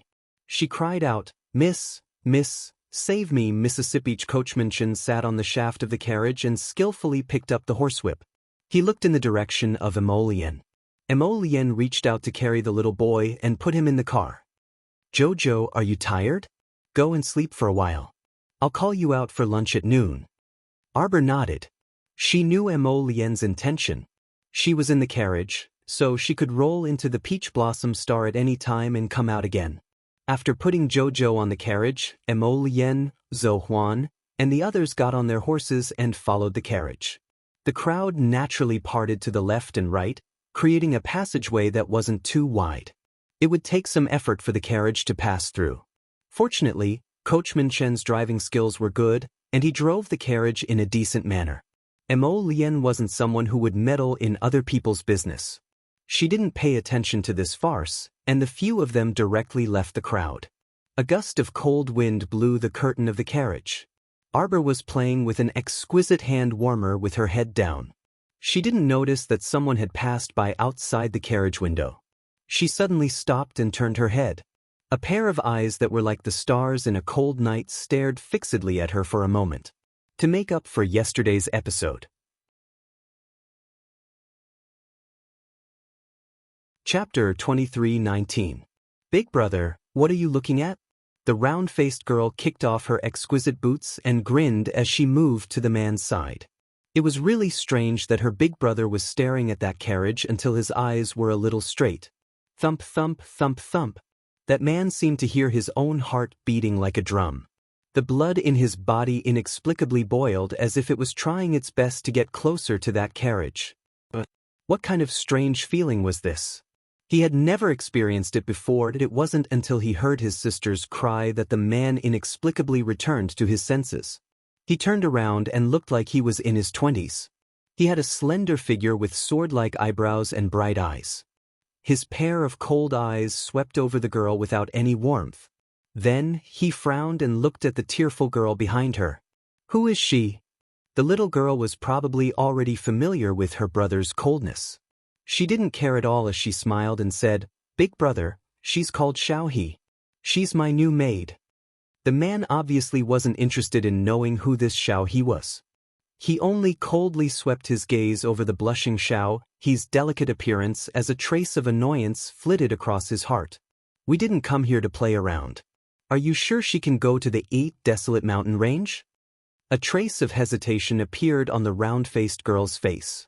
When she was saving the girl before, she didn't think so much at all. She only relied on her hot-bloodedness to save this girl.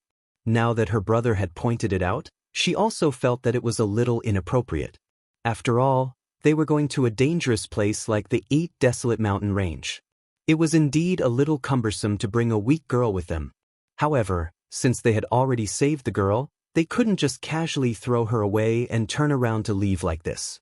After thinking about it, the situation was a little unreliable. The round-faced girl looked at Xiao He hesitantly and asked with curled lips, "Why don't you stay in this town for the time being?" Of course, Xiao He wouldn't comply when she heard this. It wasn't easy for her to hook up with a seemingly aristocratic family's daughter.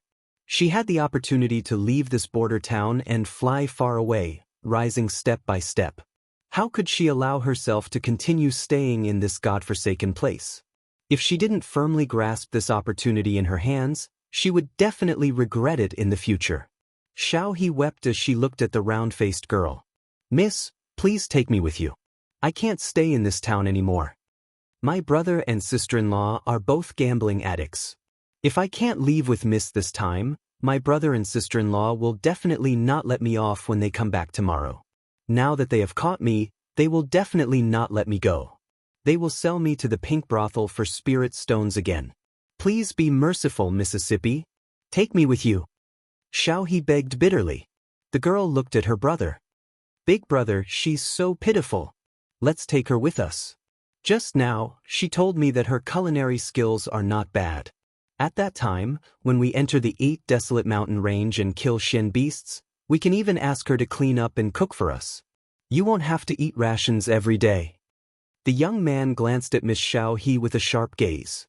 Xiao He was so scared that she rolled on the ground and kowtowed to the man. "Xiao He will not be a burden to everyone. Please take me in, young master.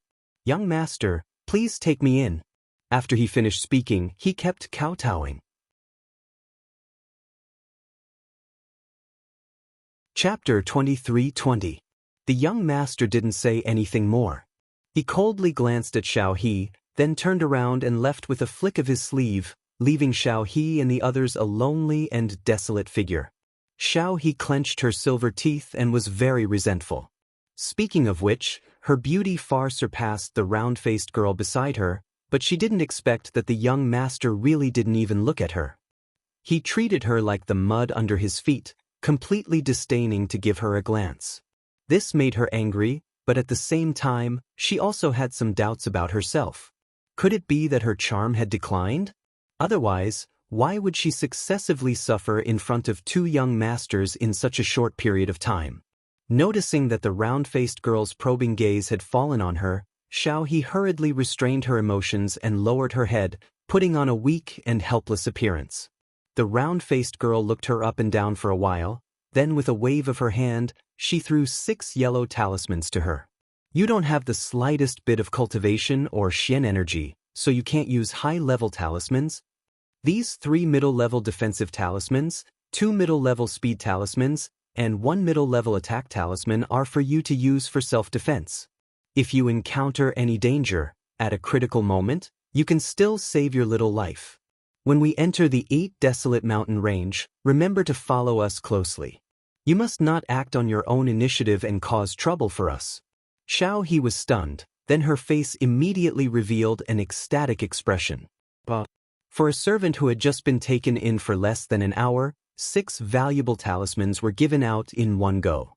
Although she came from a small border town, she had also heard that things like the 5 spirit talismans could be sold for a sky-high price in the black market. This young lady's identity must be extraordinary. Her eyesight was really good. She knew that this time she must have hoped for a gold mine. As long as she worked hard in the future, she would definitely be able to become a carp leaping over the dragon gate.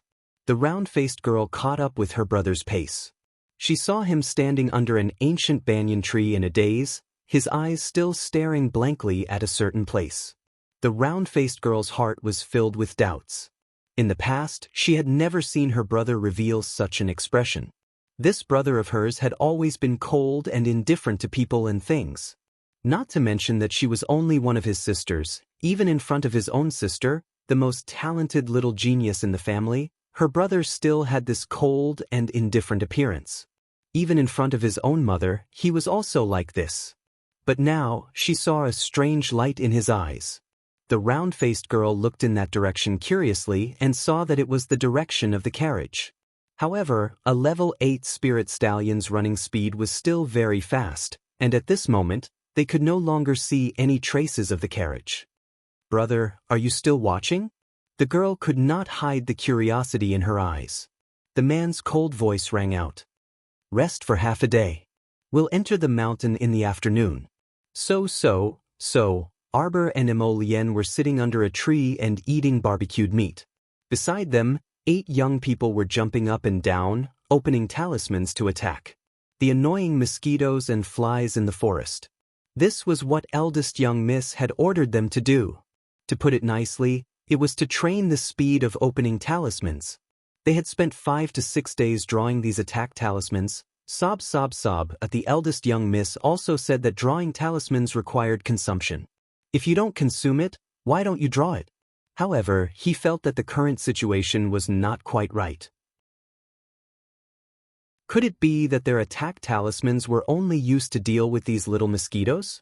Heartache talisman. Young miss. All the mosquitoes within a radius of 2 miles have been wiped out. Zhou Huan eagerly turned around and reported.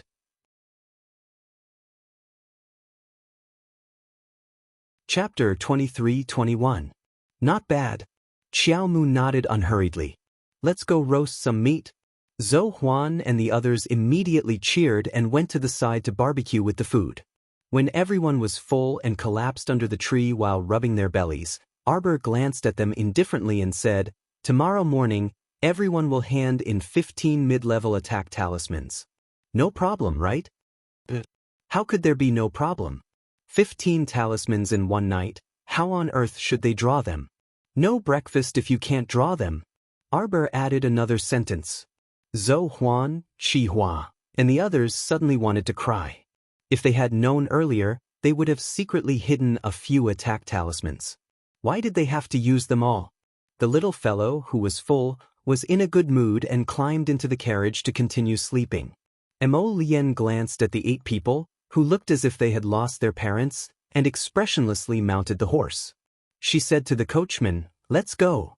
Anyway, her Jojo was not tormenting him. Tormenting this group of brats? He was happy to see it happen. The Ba Huang mountain range is in front. The coachman slowly drove the carriage. This old man can only go to the periphery. It'll take a day and a half. Emolien did not care. Anyway, she was not in a hurry to return to Longyan City. Along the way, he still wanted to take his little wife to eat and play, and go sightseeing all the way back. "Uncle Chen, is the Ba Huang mountain range very scary?" Arbor lifted the carriage curtain with one hand and poked his head out to ask. The coachman shook his head. "This old man has never been to the Ba Huang mountain range. Every time I drive the carriage, I take the outer passage. However, I heard that hundreds and thousands of people die in this mountain range every year. Many people from this academy and that sect also come here to train at the beginning of spring. It is said that many people have met with accidents." As they spoke, a few whistles sounded. Suddenly, a pair of shifty-eyed men rushed out from both sides of the mountain road. Without saying anything, they held a ball of fire in their hands and attacked the carriage. Emolien's eyes turned cold. In the old man's exclamation, a curtain of fire suddenly enveloped the carriage.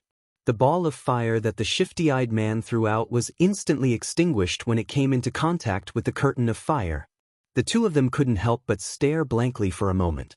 Then, their expressions changed slightly as they looked at each other.